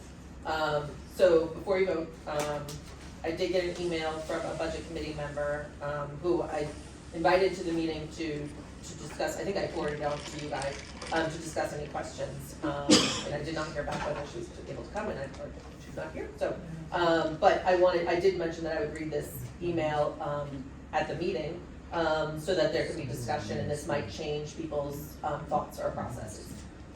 So this came from Sarah Meyer, she is on the budget committee, and she had some areas of improvement, that she felt that, the library could do, and I'm just looking for the exact, okay, so, this email was sent to me on Thursday, November 21st, and she had mentioned at one of the budget, workshops that she had some areas of improvement, that she would like to share with me, and I did ask for those areas, and this is the email that she sent back. It said, "Good morning, Erin. So here are some areas of improvement. Salaries, as I had mentioned before, they make up 80% of your budget. This is only normal for a department that offers no tangibles, like finance or town manager or legal, etc. But the library has actual tangible items, furniture and digital offerings, etc. As the BC, which I'm assuming is the budget committee, mentioned in the previous email, the percentages of your raises are also an area that needs improvement. It can be argued that it is unfair for the library to offer better raises than the rest of the town. It would be humble and a positive effort for the library to decrease these significant raises each year." Second bullet point. There's been an overspending in books and periodicals by at least $60,000 each year since 2022. Let's work on resizing this to the appropriate amount. Third bullet point. I haven't seen any grants come forward. Grants are a great way to get what you want for the library. That isn't directly from the taxpayers. If you get grants, I'm all for whatever you choose to spend it on. Next bullet point. The fundraising has been pretty dismal. Many efforts were shot down. This doesn't reflect well for the library, as the taxpayers do notice. Next bullet point. From your meeting minutes and videos, I've heard many times that the goal for the library has been to raise the budget. That's not in your best interest, nor Londonderry's. It makes the library seem like they are unable to control their spending and, quite frankly, greedy. The library's goal should not be to raise the budget. The library's goal as a responsible part of the community is to see how they can operate and save the community money while providing services. The library could be a champion of the taxpayers if the goal would be to serve Londonderry in the best cost-effective way possible instead of raising the budget. And final bullet point, donations of supplies have also been denied for one reason or another, which the explanations have been confusing and at times conflicting. And then she also mentioned that there were unnecessary spending items, and her comment to this was, the unnecessary spending items, I will tell you in person, as I do not want them in writing. She goes on to say, this is not personal, this has just been my observation. Also, I know I came to a library trustee meeting to offer my time. If you need any help in budgeting, I truly mean this. I'm not here to judge. I'm here to help the Londonderry in my own budget capacity, and I know you are too. Thanks for all you do. Best, Sarah Meyer. So I did forward that email on to the board, and I did have some. I'm happy to respond to some of the things that she mentioned, or if the board was. If the board wants to respond to any of them, that's fine too. But just to clarify things, if that's okay with the chair. Absolutely. Okay. So regarding the salary statement, we did, so our salaries, she mentioned that they make up 80% of our budget, which is approximately true. I did reach out to other GMUX libraries, and we're actually, Hudson also has the same percentage of salaries. And Salem has 78, and then there were a couple other libraries that ranged between 70 and 75. So I feel like we're kind of on the target there. When we talk about tangible, she mentioned tangibles. We have no vehicles, we have no major equipment. We also do staff training. Our staff training isn't required by law. And if we remove those items from, let's say, police and fire, then that salary may look a little different, if you were to remove those items from them. And with our tangibles have no value unless we're here to give them. In the library. And the library's open. She mentioned about the overspending in books and periodicals, excuse me, and that we did, and to speak of resizing that, That was the point with this budget, adding that $10,000 was to get that to a good place. So I feel like we are trying to do that with this actually, we did try to do it in FY25, and we're trying to do it again. And that's more of a reflection, like I had mentioned, in the increase of cost of those items. All those DVDs, books, everything that goes up. Do you wanna just go each bullet point and have conversation, or do we wanna maybe continue? Anybody wanna discuss? Okay. So as far as the grants, we actually have done 2 grants. Recently there was a grant called Eduporium, was awarded to the library it was an educational technology grant. That was for $500.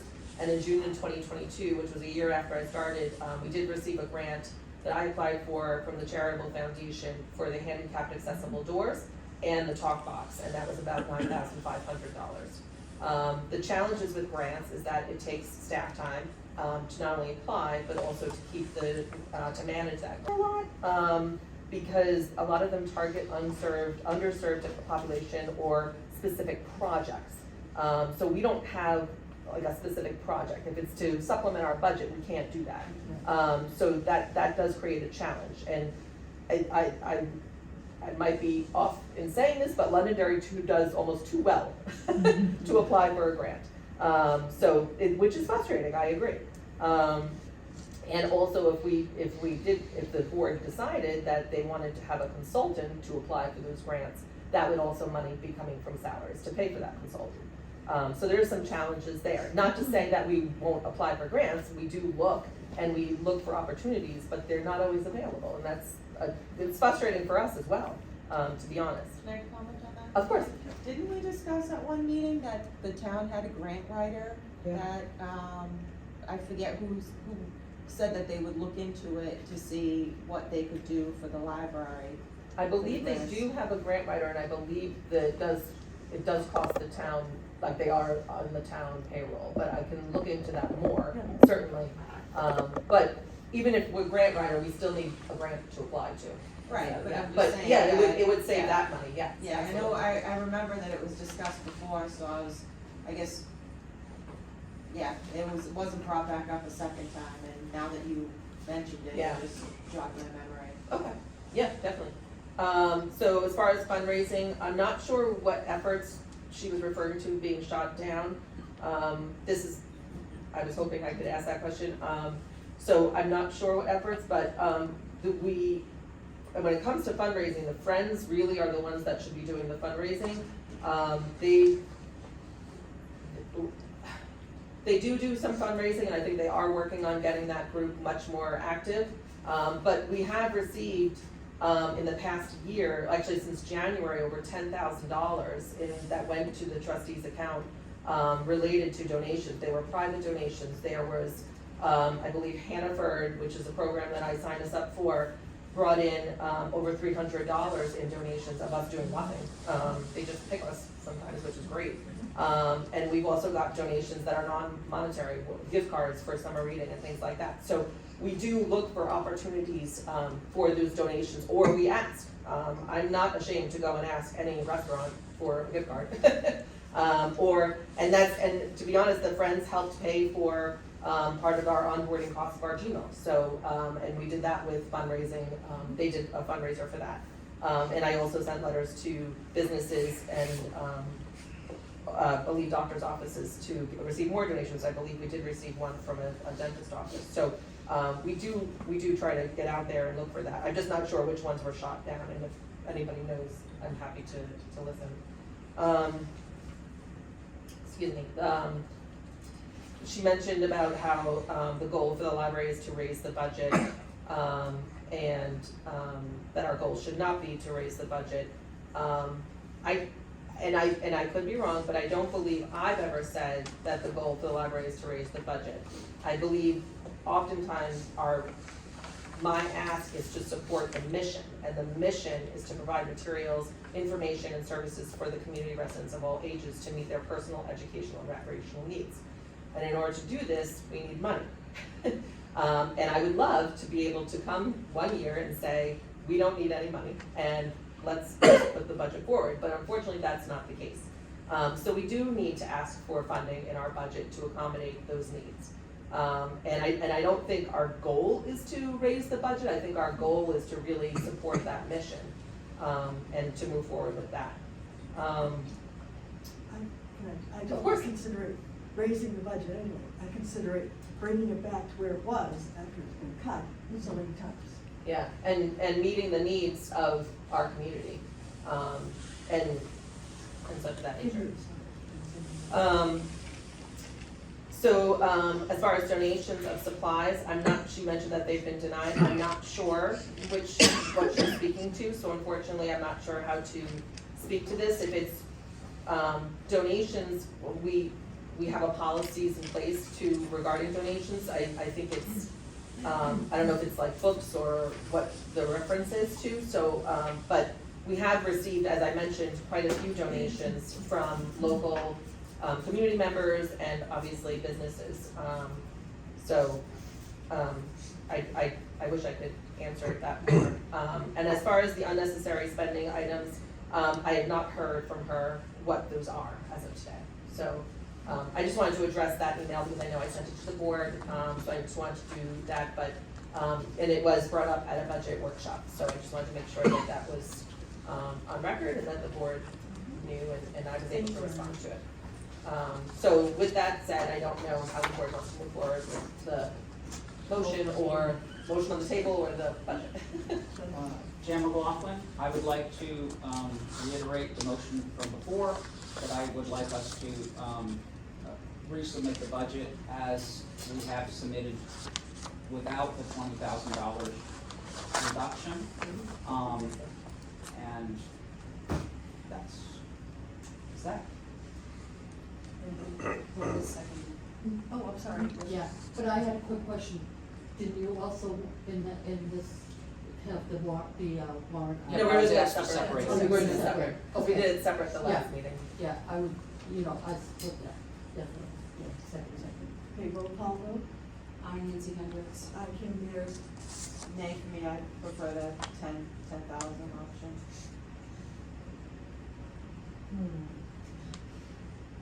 I wish we'd done the other one first, because that's easier.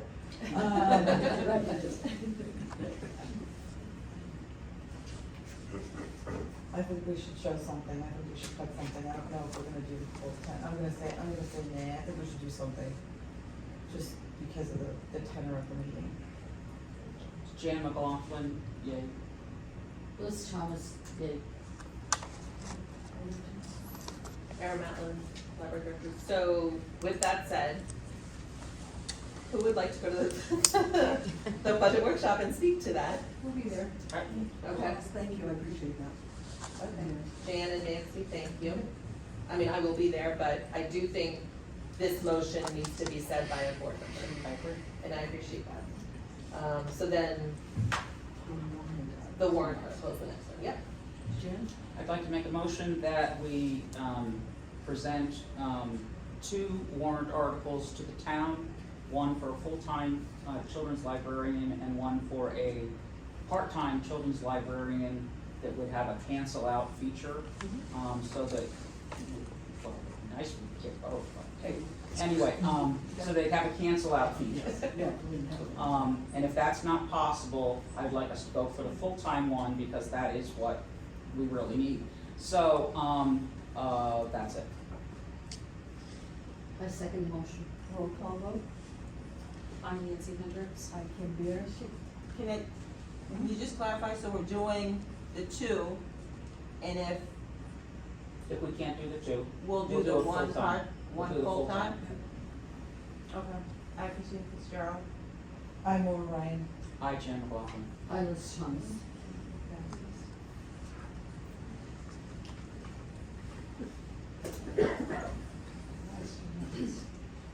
Okay.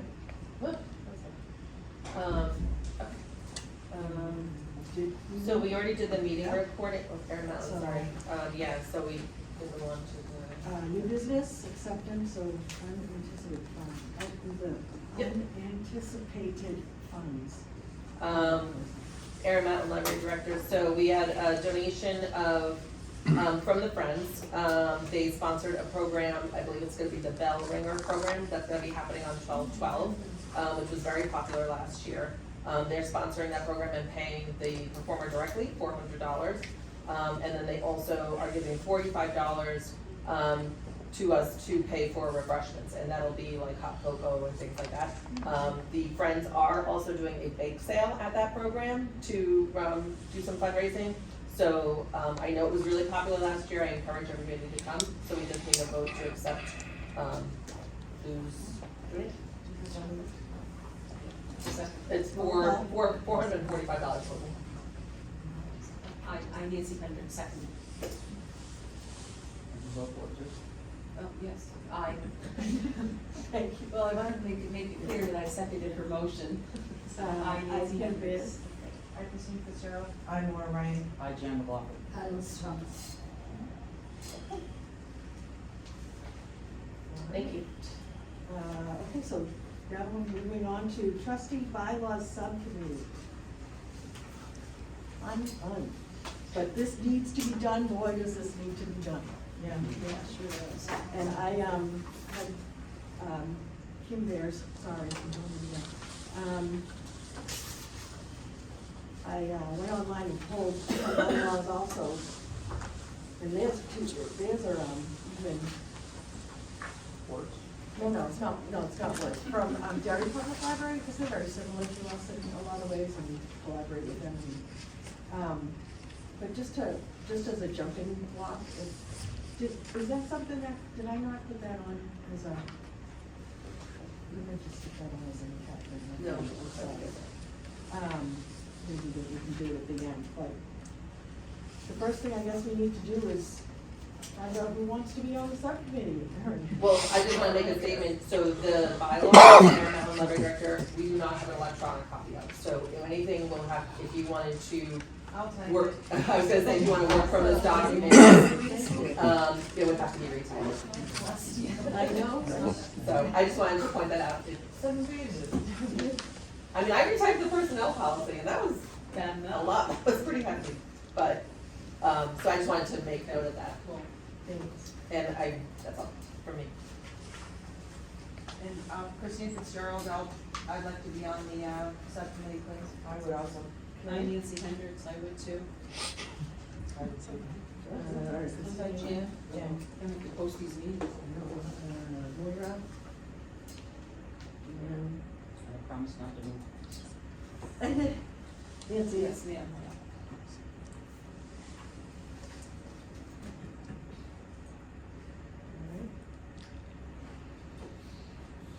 Erin?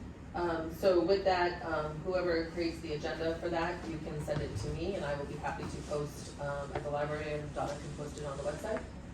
And then we just would also need minutes to be sure to be taken at those meetings, so that we can also post these. Sure. So. Donna has something to say. Donna?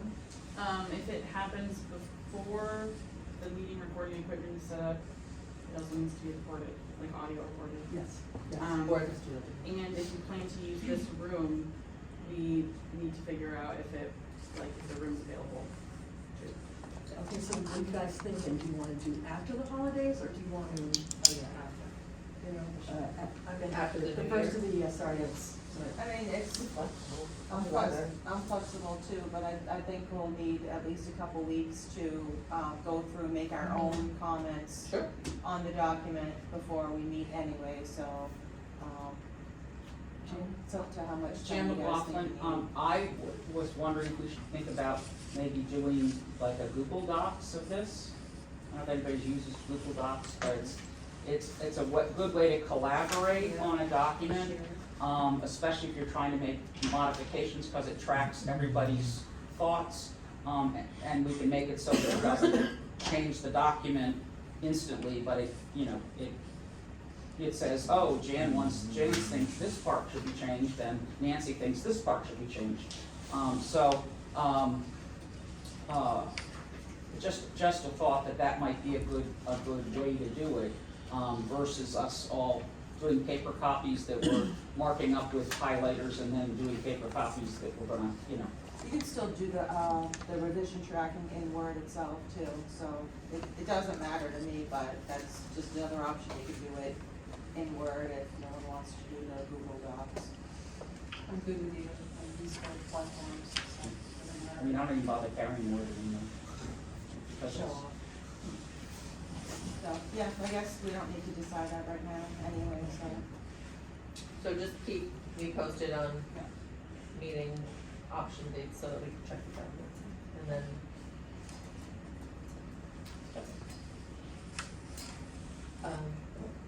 Okay. Yes, all right, so, trustee attendance, reporting on library events. This is not me. This is not me. What? This was on the agenda when I received it. I wonder if it, Oh, was it Helen? I wonder if it was him. Nobody else put it on? And Do we wanna we'll move that to the work next on it. meeting? Yes, let's move that to the next meeting. Yeah, does anybody want Yeah. to? Madam Chair, I would make a motion that we table the trustee attendance and reporting on library events to the January 8th meeting, 2025. Roll call vote. I'm Nancy Hendricks. I'm Kim Years. I just think it's terrible. I'm Maura Rain. hi, Jan McLaughlin. I'm Liz Thomas. Thank you. Okay. So, the next on the list is library director job description and director evaluation template. We've been talking for a while about, changing these because they are very bad. A little archaic, do not really reflect what happens in this day and age in the library. So, Christine Fitzgerald, one thing that I couldn't find, and Erin didn't have it, was when we do, the reviews, wasn't there an additional page that said if there's so many of this number, it automatically gets to be this? There was something. Yeah, there was. But that was in the personnel policy? No, it was on, I believe it was a separate document to the evaluation sheet. Yes, I do remember And I don't that. have a copy of it from I last year. don't know, and I didn't know what, I don't think I know what, unless I know Helen had it because she clarified a question or a comment that was made. Yeah. And like I said, I don't have that. I know it exists, but I don't have it. I don't know. I don't know. I vaguely. I mean, probably once I see it, I'll go, oh. I don't think so. I don't think so, think it was because in the packet. Donna's raising. Oh, look at that. Oh, Donna. I'm trying to dig out the personnel policy in my stack, but I am fairly certain there's a statement in the personnel policy that speaks to how merit, like exactly what you're saying, how the merit is decided That's based what I on thought what You were referring to. But there definitely was something with the evaluation also, like at the end. But it's in the but I think it's in the personnel policy, it speaks to the evaluation and how the merit. Oh, good, there we go. Somebody's I never see that. If you go to the front, the evaluation. Page 7. Oh, okay, yeah, that's what I was looking for. Okay. Yeah, here it is.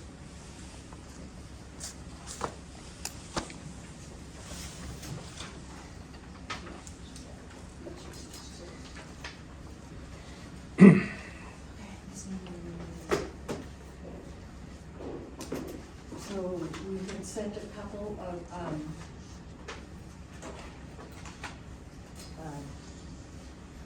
samples of a library director, job description, and also a library director evaluation. And I'm hoping you guys will look at them and see what you think.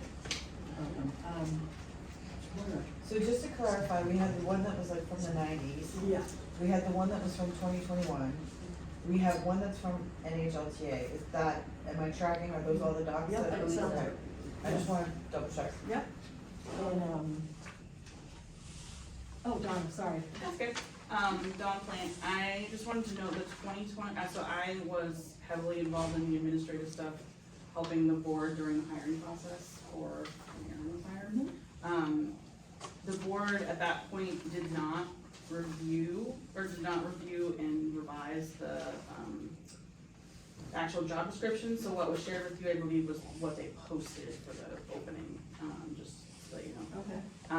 And then the other thing I wanted to share is I did review the NHLTA samples. I just wanted to note that, and for good reason, those samples are kind of meant to apply to any size library, so it's tough because I looked through the evaluation, for example, and saw some things that for us are clearly like department head responsibilities, but in a small library where the library director is the only librarian, Yeah. that would apply.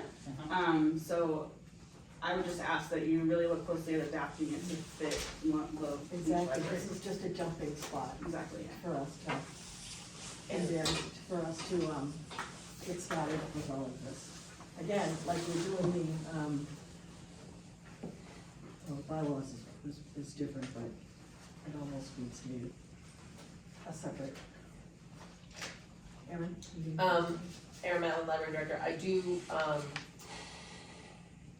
hope that you look at other library director, job postings, because of that, and the one from NHLTA is, it, like Donna said, it covers so many different, variables. But, I'm happy to give input if there's things that you're not sure that I do, I'm happy to share that with you, or things that, is questionable as far as how we manage things here, because every library is different. I'm happy to give input on that, and I can share the past job description I had at the other library I worked at. I mean, it was Massachusetts different, but if you need any guidance, I'm happy to provide it. Maybe even looking at, the 10 libraries that Kate has The already, similar 10 libraries. yes, and seeing what Good point. they have for library. Christine Fitzgerald, I think we should, attack this like we are doing with the bylaws. Yes, Just have like a Google Doc, And and that way we can just, through email, I mean, we try to cram in so much in these meetings, I think we should have, honestly, more meetings than we have just once a month. I mean, even if it was every 3 weeks, it would be helpful, but I guess in the meantime, we could tackle this by email and just, and we did add July and August back into the we did, schedule. that's more for budget though. But yeah, these are two big things that we need to, Yes. address, and same thing I'm glad you with, feel that way. with goals. We can do that as a Google Doc, Mhm. and pass that around and, go from there. How do we do that and not have a quorum and have an online meeting? It's, You have to limit it to information. It's what? You have to just limit it to information, not discussion. Okay. But then it does become a public document, I believe. I have no issue with it being a public, I I mean, mean, I it's don't gonna be a either. public document one way or the other, I just so. think that we have to be careful and not violate our 91As, so that we're not looking like we're having a meeting online without the public knowing. Jan? Jan McLaughlin, I also am on the, Arts Council and as a voting member, and, we asked about, this as far as how, and, we were, I can't remember who told us, but, it was recommended to us that we have working groups, below the size of our minimum, It's like a number. subcommittee, is So that- a subcommittee, yes. Okay.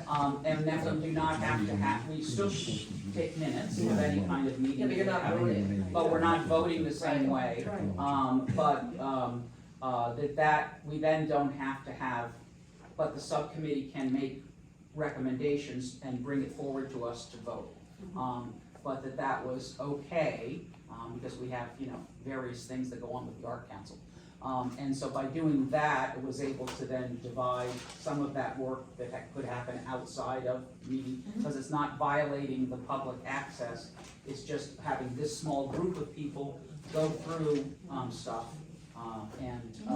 and then make Update the recommendations. document that will be Yes, right. presented at a. Because it does still public need to meeting. get presented Yes. before the whole committee in public, so publicly may comment. Well, then whoever it is, excuse me, Yeah, no, go ahead. anybody that I, Nancy Hendricks, circulates this document, I think that we all have to be mindful that we, to your point, we cannot comment on anybody else's comments, like, geez, Christine, I'm not sure I agree with that, I would prefer to do this. Or You're just some- putting in your own. Right, Oh, okay, exactly. gotcha. There can't be any commentary at all. I'm just assuming that's what you're talking about. Yes, Because once you get into commentary, then we run into problems. exactly. Okay, so it prohibits collaboration, Google Docs, whoever said that was. I was like, yeah, you can't do that, not in this format.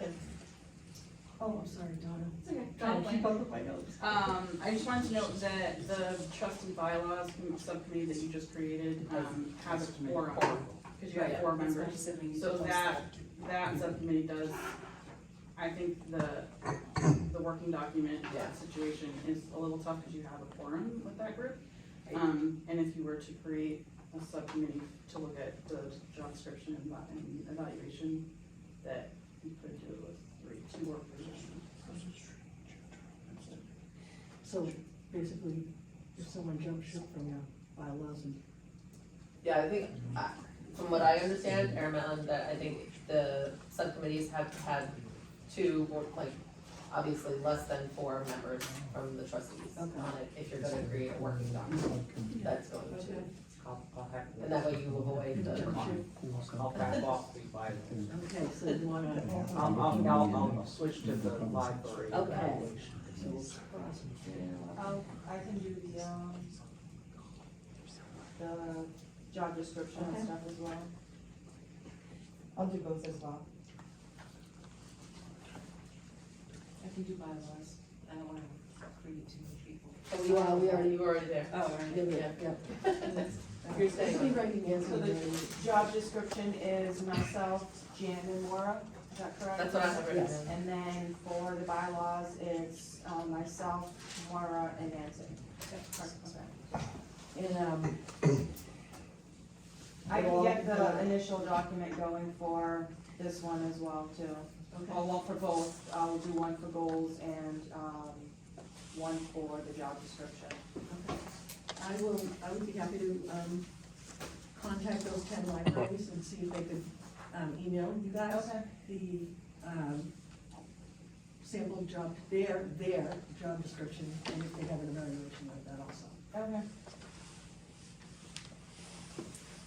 And we will see it all before it's all done, so we can make comments. Donald Plant, I just wanted to ask if you were actually holding a meeting, do you have any expectation as a staff member attending? Do you want a staff member there? I don't think we need to, not Not for job description, Not that's up to bylaws. us, the bylaws and the job description is, I feel all up to the trustees. You just need to adjust schedules. Yep. But that's fine. Is everybody okay with that? Yeah. Yeah, okay. Oh, and then, in addition to the job description, the goals, and we also need the review sheet. The evaluation, yeah. Yes. The goals for Erin? Yes. That's January, that's a separate thing. Right, I know, but I'm just saying, we should get that going now, because Okay. we're already in Got it. December, so. Okay, so, and Erin, we talked at a meeting earlier about you coming up with some goals for yourself. I can certainly do that. Awesome. And bring it to the January meeting, January meeting. or, okay, yeah. We'll do that. But I think the trustees should have their own set of goals as well. Yeah, absolutely, if they want to bring some, sure. All right. Are we good here?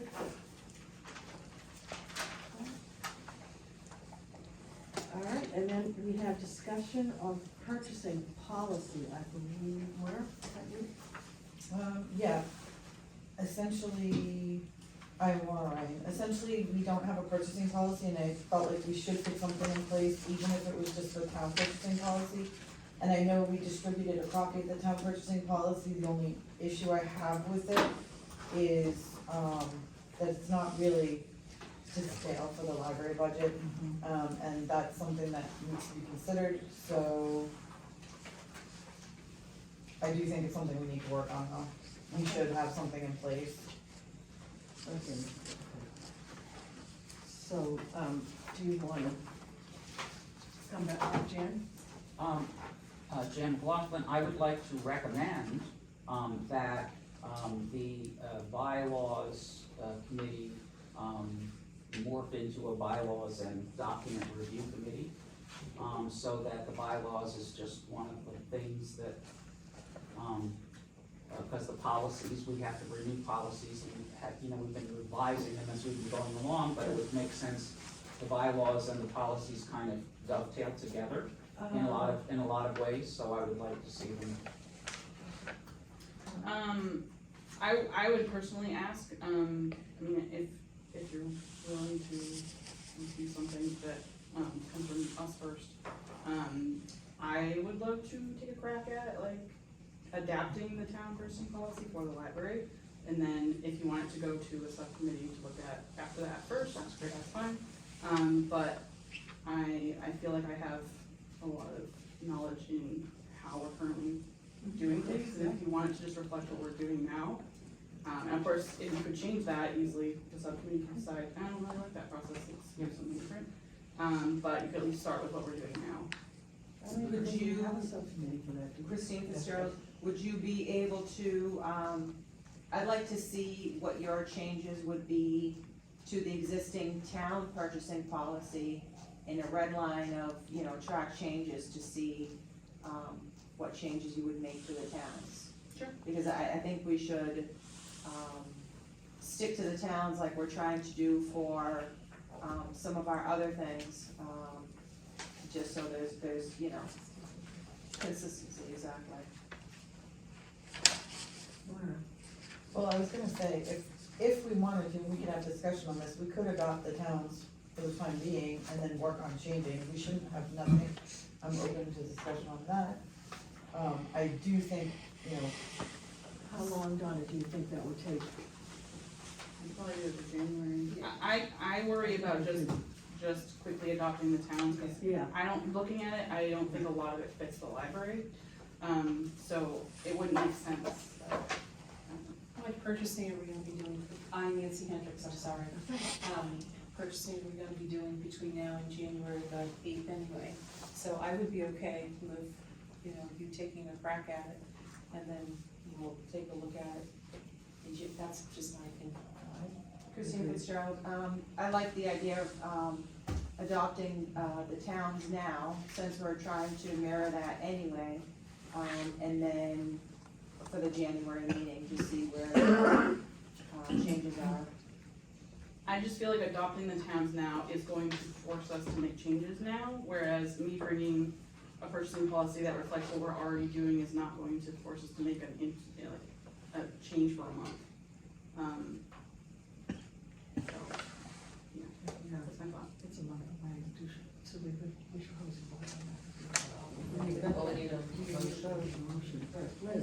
Liz Thomas, I think that a purchasing, I think, it's good to look at the town, but I don't think that it can, you're comparing apples to apples, because in your purchasing, you're doing a lot of, our resources are all being purchased and stuff. We're not just supplying an office supply environment type of thing. We're actually, it's the resources that we're purchasing, which is even the biggest the biggest amount of money that we're spending. So I think that it makes sense to look at it, but to really, not just jump in right away saying, well, we'll do this. And then a month later say, oh, that was a mistake. I think, it warrants the month to look at to see if it makes sense. Motion? Well, if So we're, do you wanna make a motion? if we're just getting information ready for January, I don't know that we have to make a motion. Well, it's on the agenda, under new business, it needs a vote. Yeah. So if you want the motion, you just simply need just to move it to February or January meeting. With the following preparation. Right. Okay, I can say, I make a motion that we move, or we retain the discussion of purchasing policy to the January meeting pending further information or development of a policy for said meeting. I would second it. Well, we're not gonna have a policy developed by that meeting. For development. Donna But said Don- she would Donna have, said she would- Donna said she would have a revision on That's this not for what we're January. gonna be ready to vote that night, and I don't know what we will be. No. No, just a revision. Alright. Roll call? I, Nancy Hendricks. I, Christine Fitzgerald. I'm Maura Ryan. By Jan McLaughlin. I, Liz Thomas.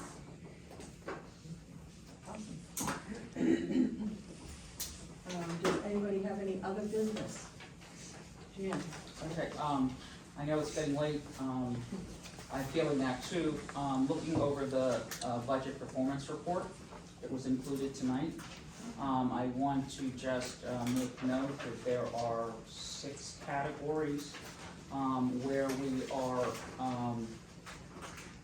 exceeding the, amount used, well, not we've exceeded, there's 1, 2, 3, 4 that we've exceeded 100% or more of the budget that's already in place. And there are 1, 2, 3 that we have or have 80% or more. So just, we are a bottom line budget, and I understand that.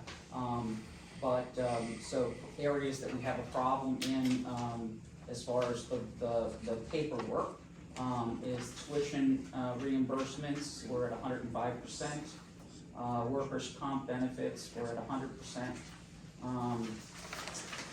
So stop doing bad things to the workers, I guess.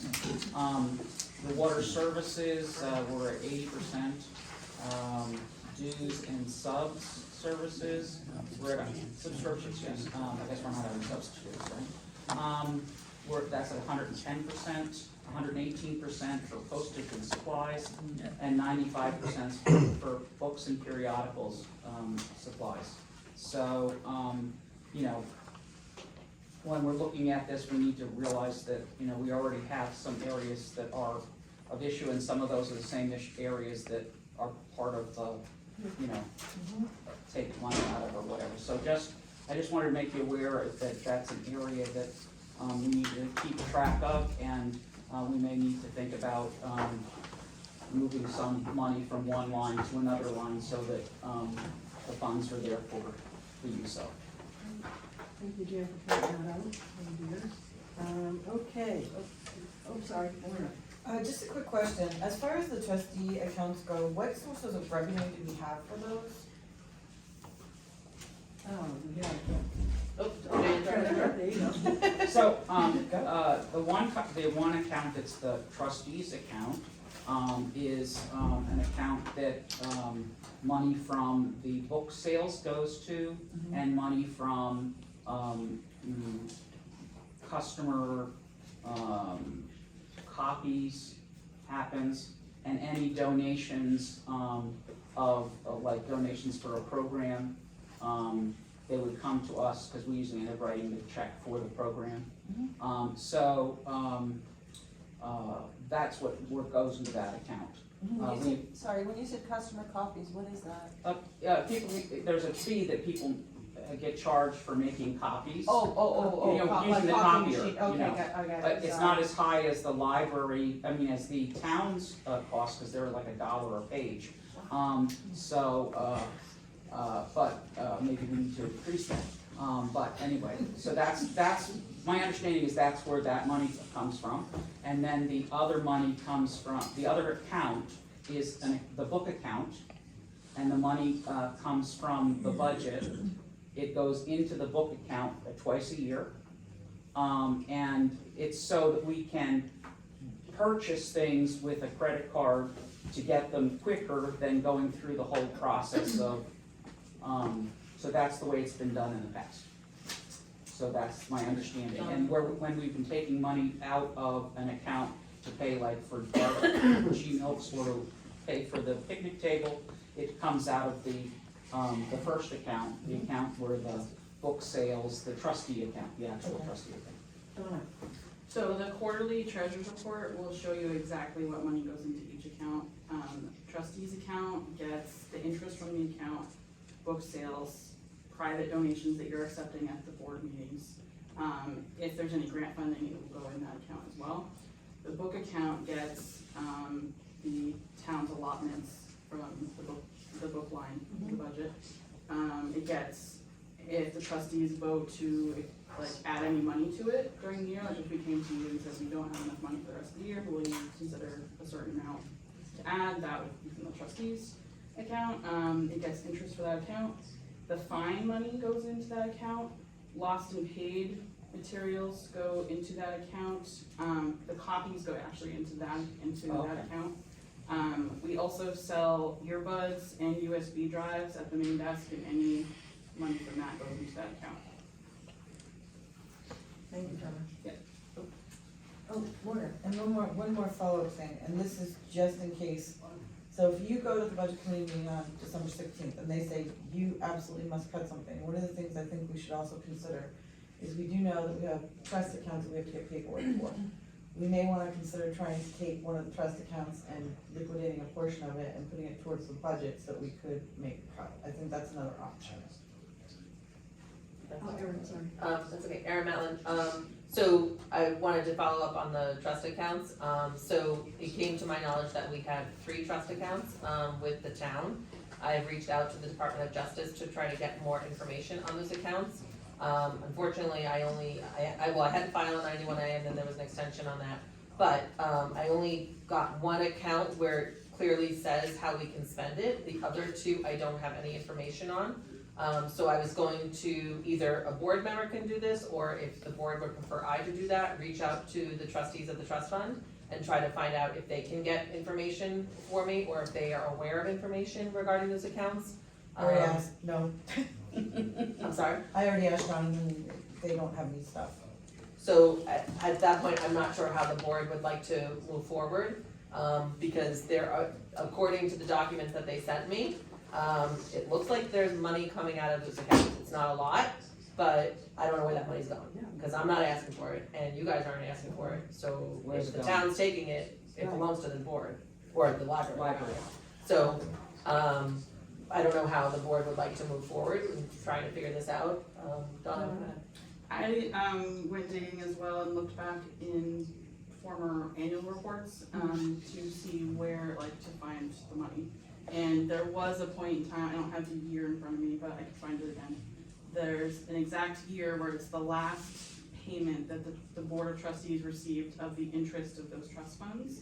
And every year after that, the Board of Trustees on their report did not accept any trust fund interest. So I would say from that year going forward, the board is owed the interest from those accounts. It's gone somewhere. It's gone somewhere. I just Yeah, don't- Liz I don't- Thomas, I've Sitting in the account, obviously I'll reach it's out. diverted in some way, and we need to find out. Yeah, so, I mean, this is a project, because we have to reach out to. I'll take it. I mean, I'm happy to hand over this. Yes.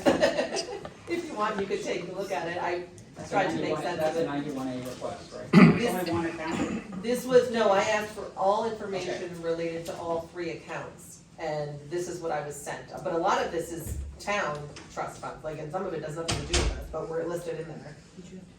No, we did not. No, I did not. But, so I have the email from her as well that has information, so I'm happy to scan that over to you. Yeah. Thank you. And if you need me to help in any other way, I can try. I felt like I was at a kind of dead end at that point, so that might be an option, as you mentioned, for the future, if we can figure it out. I will try to go back in my annual report and find the year to tell you where I left off. Okay. So that's it. Other questions?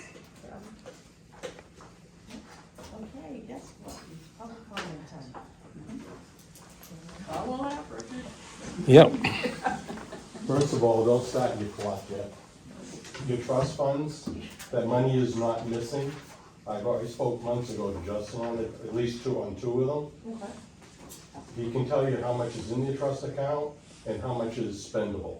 I think one has like $3,500, of which 1,800 or something is spendable, and I think the other one's like half of that. I got the exact numbers at home, I don't have them with me. I just wanted to respond that the trustees of the trust fund reports, each year, they show that money was withdrawn from them. Oh, That's Justin what told me no. So that's. Well, that's why, I think that's where our confusion is, clearly. Right. I'll go by the accountant. So, all right, you can start if you want, it's the clock.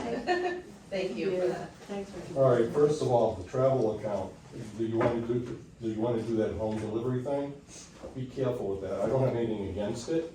The liability, is The that what? liability, Yes, if they're using their personal cars, Yep. it's a business, their insurance is not gonna cover them. yep. I was in that business. So we, that came up at the workshop, I believe Ron Paul brought it up, Okay. and, so nothing, we would certainly explore anything before anything went forward, and I did bring up a second option of mailing, another library does actually mail delivery, so that's something we maybe do Yeah, to that's remove fine. that. Okay. So That was yes, actually more my thought, Richard, because that's what they do in Bedford. Yeah, that's fine, That's I just don't want okay. you guys end up with a big lawsuit I- if somebody gets. oh, agree, I never agree, even yeah. gave that a thought. Okay.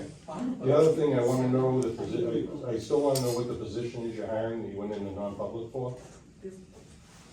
Can we speak to what we spoke about in non-public? I don't know what you spoke about. All I know is you went in under the premise of the 91A that you were I'm hiring happy to somebody. speak to it because it's not happening, but, if the board is okay with me speaking of what was spoken about in non-public, I'm happy to do that. Okay. Sorry. When we go into, when we go into non-public under personnel, do we have to disclose that? We do. Yeah, well, you can go in non-public like you did under whatever it is, 3(2)A or whatever it was, as long as that's what you're going into. You don't have to say who. You can say what the position is, but obviously you can't say who you're talking about. Right. It was, No, right. But it has to be about a person.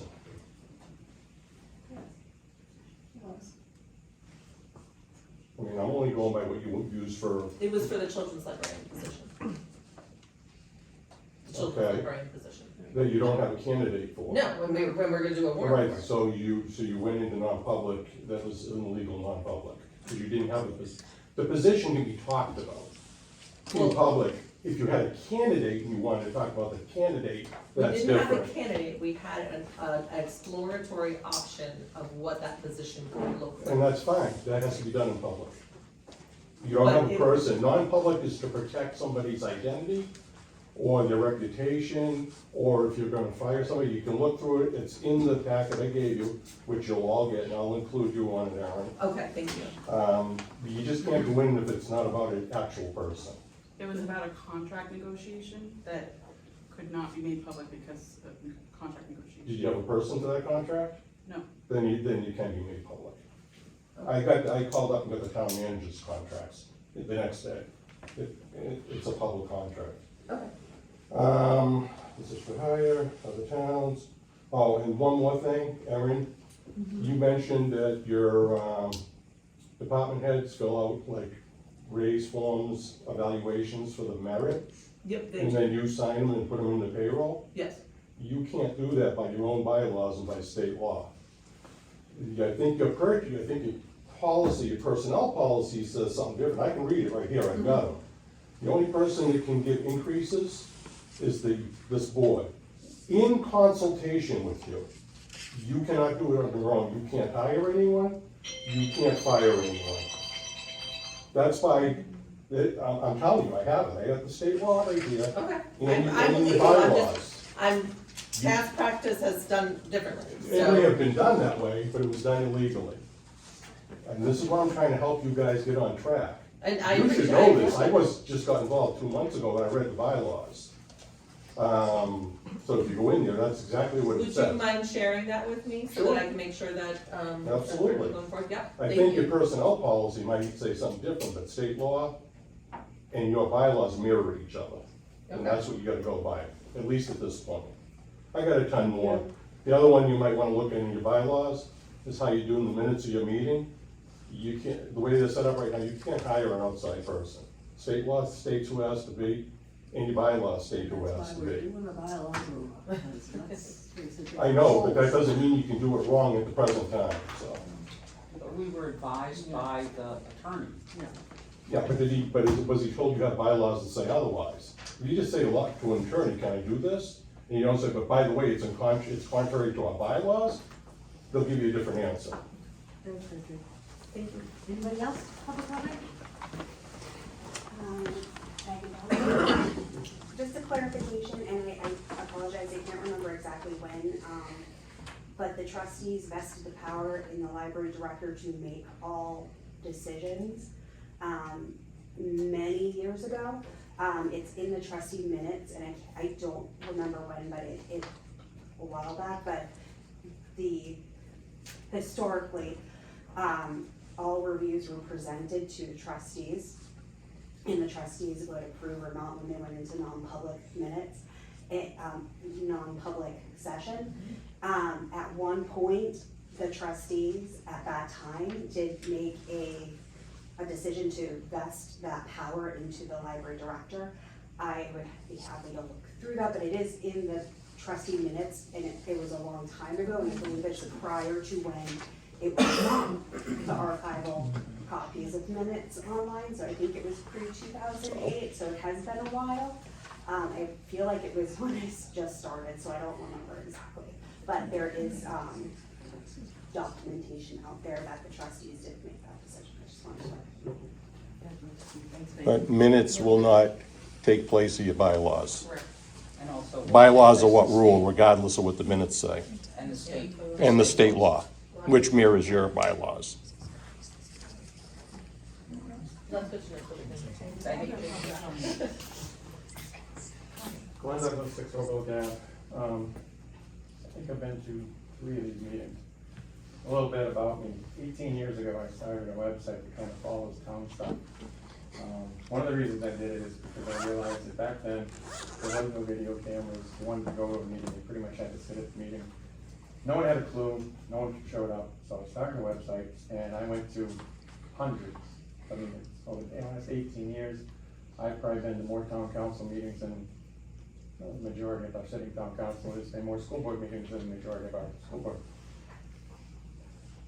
This part is gonna sound bad, and I don't mean it that way, but there is, or appears to be, a significant misunderstanding of the way the budget process works, what you can do, what you can't do, and those have serious implications on what you could or should do. The way it used to be referred to is, you have the school board, Nancy was on the school board for 8, 12 years or whatever, so the town council.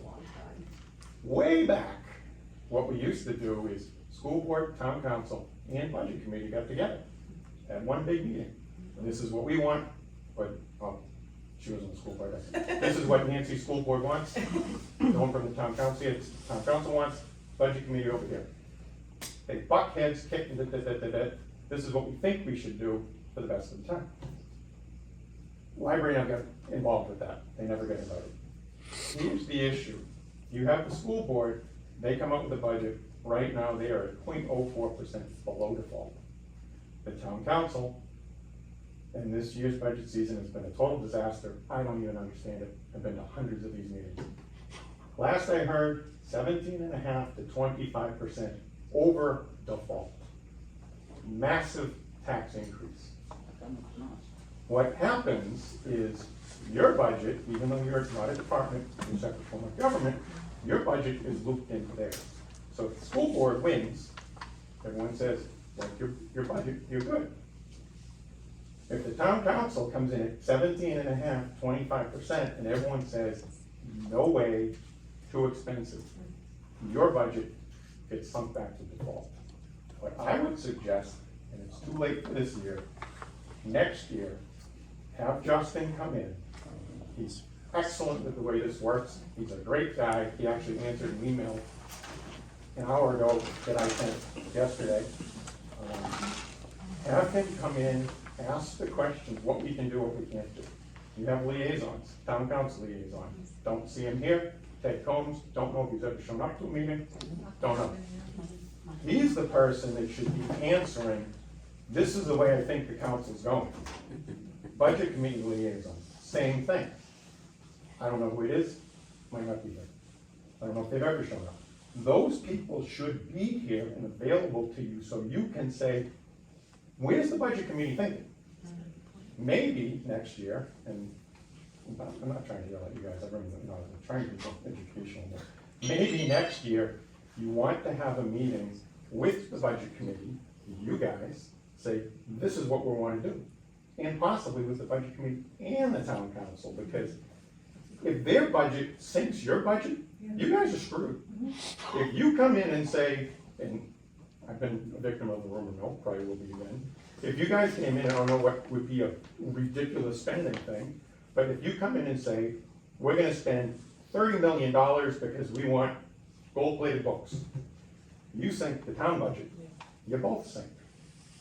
You've gotta figure a way, not directed at you, because I think it's more on the town council side, because they're the ones that stopped having those meetings. Right, 10+ years ago. You have to work together, because the voters, and I know everyone is saying, everyone wants this, and they want this, and this, and this. That happened because the fire department chief quit. A lot of people got upset. We want this, we want this, we want this. They're gonna be faced with the reality of a tax increase that we just got in December, walk into the budget and say, do I want this or I don't? So next year, you might wanna work with your liaisons and your council to figure out how do we both win? Because if you sit here and say, we think we should get that, I agree.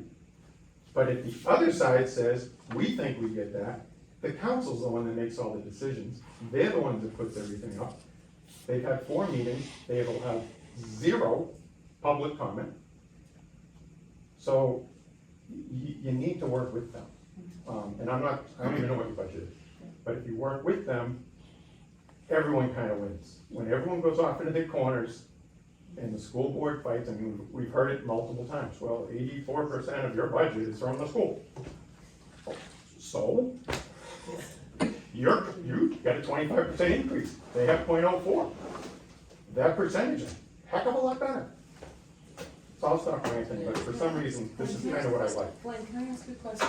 So we asked Justin to come in, and he told us that we had like 4 line items in our budget that we were over for like the last 5 years. And we're like, holy cow, so we should like increase those line items. And he was like, no, because you're part of the town. We have a bottom line budget, it's okay. And I'm like, I'm not really sure we should do that, because it was when we were talking about maintenance, remember? And this came up at the last council meeting. And the argument was, because I know they started talking about legal, and, well, the library should pay for their own legal, why are we paying for it? Da-da-da-da. I don't exactly know how that works, but the argument was, you're a separate government, not a department, but there's things that are common. The town of Londonderry owns this building. Yes. So it's not necessarily your responsibility to repair it and maintain it. Your responsibility is to put the stuff in here that works for the library. So that's a little fuzzy. Yeah. And the bottom line, budgets, the town has been doing this for years. You always overspend on that, but you significantly underspend on this. You never see that, and when you try to right size it, which is what the town council is now saying they wanna do, people go in a sticker shock. Yeah. Oh, that's a huge increase. No, because we've been spending the same amount of money for 15 years, but because someone didn't wanna say something that would look politically incorrect, and say, this is how much we really spend, we've been taking it from here. I mean, you all know how it works. Aaron or whoever, you guys weren't on camera. The reason I came here is because I was really interested in the recording part, because that's what I do, and I'm like, oh, that'd be really cool. You have a bottom line budget, so, and it's the same thing in the town. The budget for the police department is X, budget for the fire department is X. If the fire department runs out of money, we don't just lock up the trucks. We tell the LPD, sorry guys, you guys gotta cut back. If we have a fire, we need a truck. Same thing with fire department, same thing with maintenance. You know, if town hall gets struck by a lightning bolt, they're gonna spend millions more on maintenance, and they're not gonna spend on the rest of it. So all I'm trying to say is, next year, pull on the resources that you have. 91A, there's some fuzzy stuff on 91A, I heard. Might wanna get a review on 91A. But work with the budget committee, and if they're not here, say, we want another liaison, because they're not showing up. We have questions. I was in the Recreation Commission for 9 years. And our town council liaison, it's like, we need him here so we can ask a question. You know, that's, because, oh, I'll call, and then you're playing phone tag. I called, he said this, if he's here, or if you know you have something coming up, like tonight, call and say, I know you haven't been to the last couple meetings, but we really need you here because we want to talk as a group. Because it just takes time, especially if you're only meeting once a month. I really appreciate that suggestion, to invite them, I mean, obviously you said it's too late this year, but to invite them next year to our meetings, because I think that maybe we could get some questions answered that we're kind of unsure about. Like I said, Like the slush fund. This year's been terrible, my opinion, and I'm gonna tell it to everyone, but I already put it on the website. Budget committee had one public meeting to give public input. And the reason was, well, we're gonna meet with the school and the budget committee, so we're gonna meet with the town council and the budget committee. Well, it's different when you can walk into a budget committee and say to the budget committee people, this is what I think you should do, when you don't have school board people there, because some people are intimidated to go to school board meeting, and when you don't have the town council sitting there, same reason. Oh, if I go speak at a town council meeting, they might not plow my road, and I've heard that. I spoke at a town council meeting, I didn't get my road plowed, it's like, I speak all the time, and they didn't plow my road either, but last year they did. And the town manager's father lives right next to me, so I'm sure it wasn't political favor. My they didn't plow my road either, Glenn, so I get it. Like I said, all I'm saying is if you guys work together, Yeah. next year, you got a better chance of figuring out, I like I appreciate said, that, thank you very much. who can spend what undesignated fund balance can only be used for certain stuff. And the council does control the strings on that. And they're kind of stingy on who gets UGF money, so, Thank you very much. you're welcome. Richard, I'll catch you on the next one. Laura, sorry. I know it's budget season now, but when budget season is over, just to the public comment, I know on the tape when I watched it, Justin also said that he didn't like the way we did the line items. We don't technically have a finance department or anything like that, so we should have a meeting with them, we should get that squared away. So we should make a note to invite him in, and we really should get that squared away. He's really good about it, too, so. I agree with a lot of that. The one piece that I would like us to also explore, besides things within the town, I think we need to talk with, those same 10 libraries that we compared about as far as size-wise, as to how their money, their budget and their money happens. Because I know, before my sister passed away, she was on her library board of trustees, and it was in Temple, which is a much smaller community, much smaller building, etc. But in Temple, the library owns the library building, and their budget goes into them to begin with, and the people are not considered town employees the same way. So, you know, it may be that that's another way we need to look at, is there another way to do this versus, gee, when we were a small town 25, 30 years ago, we did this, but now we've grown up and we can't do that way. Just to respond to that, I would say that if the board ever looked at that model, there's a lot to consider because we share so many services with the town. Like the town helps us on payroll, the town helps us on IT, the plowing, which has come up. Now legal services, so there's a lot that the library doesn't have to include in their budget because the town is providing that service for us, so it's out there.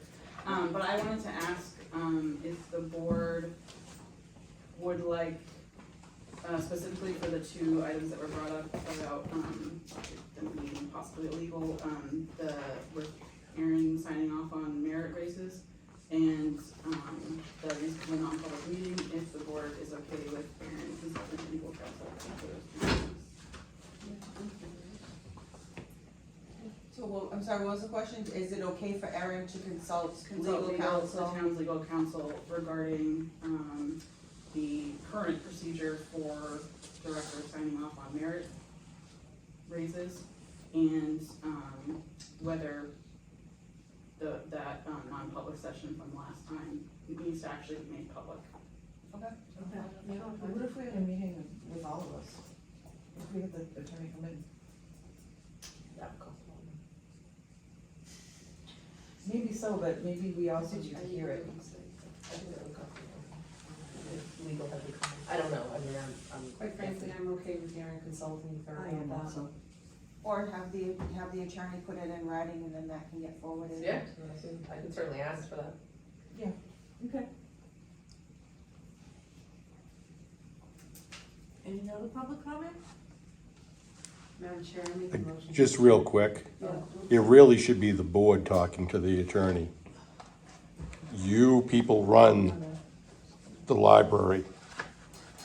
The board should be the one speaking with the attorney. Madam Chair, I make a motion to adjourn. I would love that. Oh, I thought we were done, I'm sorry. I just want to, my name is Roger Filio, and I'm at 3 Hampshire Lane, Londonderry. This is my first meeting here, and I've been around conservation, planning board and stuff like that. But as a business person, I would say, if they'd taken all that money out of you last year, I wouldn't be happy at all to let them take more this year, because you've done your job. And a few other things. You are in a different position because you are not a cabinet, a part of the business of the government of Londonderry. But I was with the Historical Society, which is not owned by the government here. It's owned by, that building and everything is owned by them.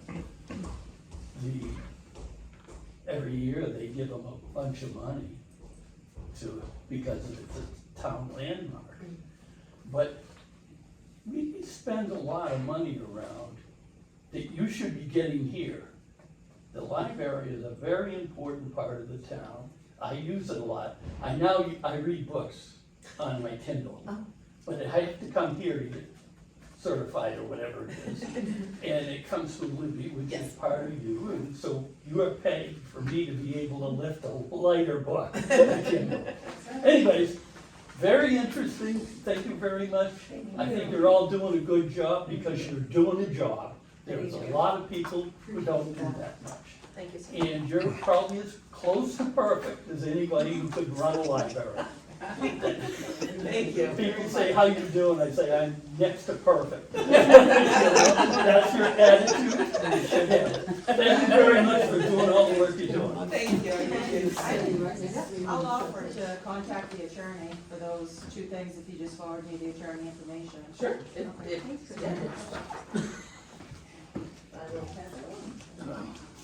Where does he go for it? Can we adjourn now, please? Motion to adjourn. Seconded. Roll call, please. I, Nancy Henry. I can do it, I can send it, Cheryl. I'm Maura Ryan. Hi, Jan McLaughlin. I was Thomas. I was gonna say, did you forget your name?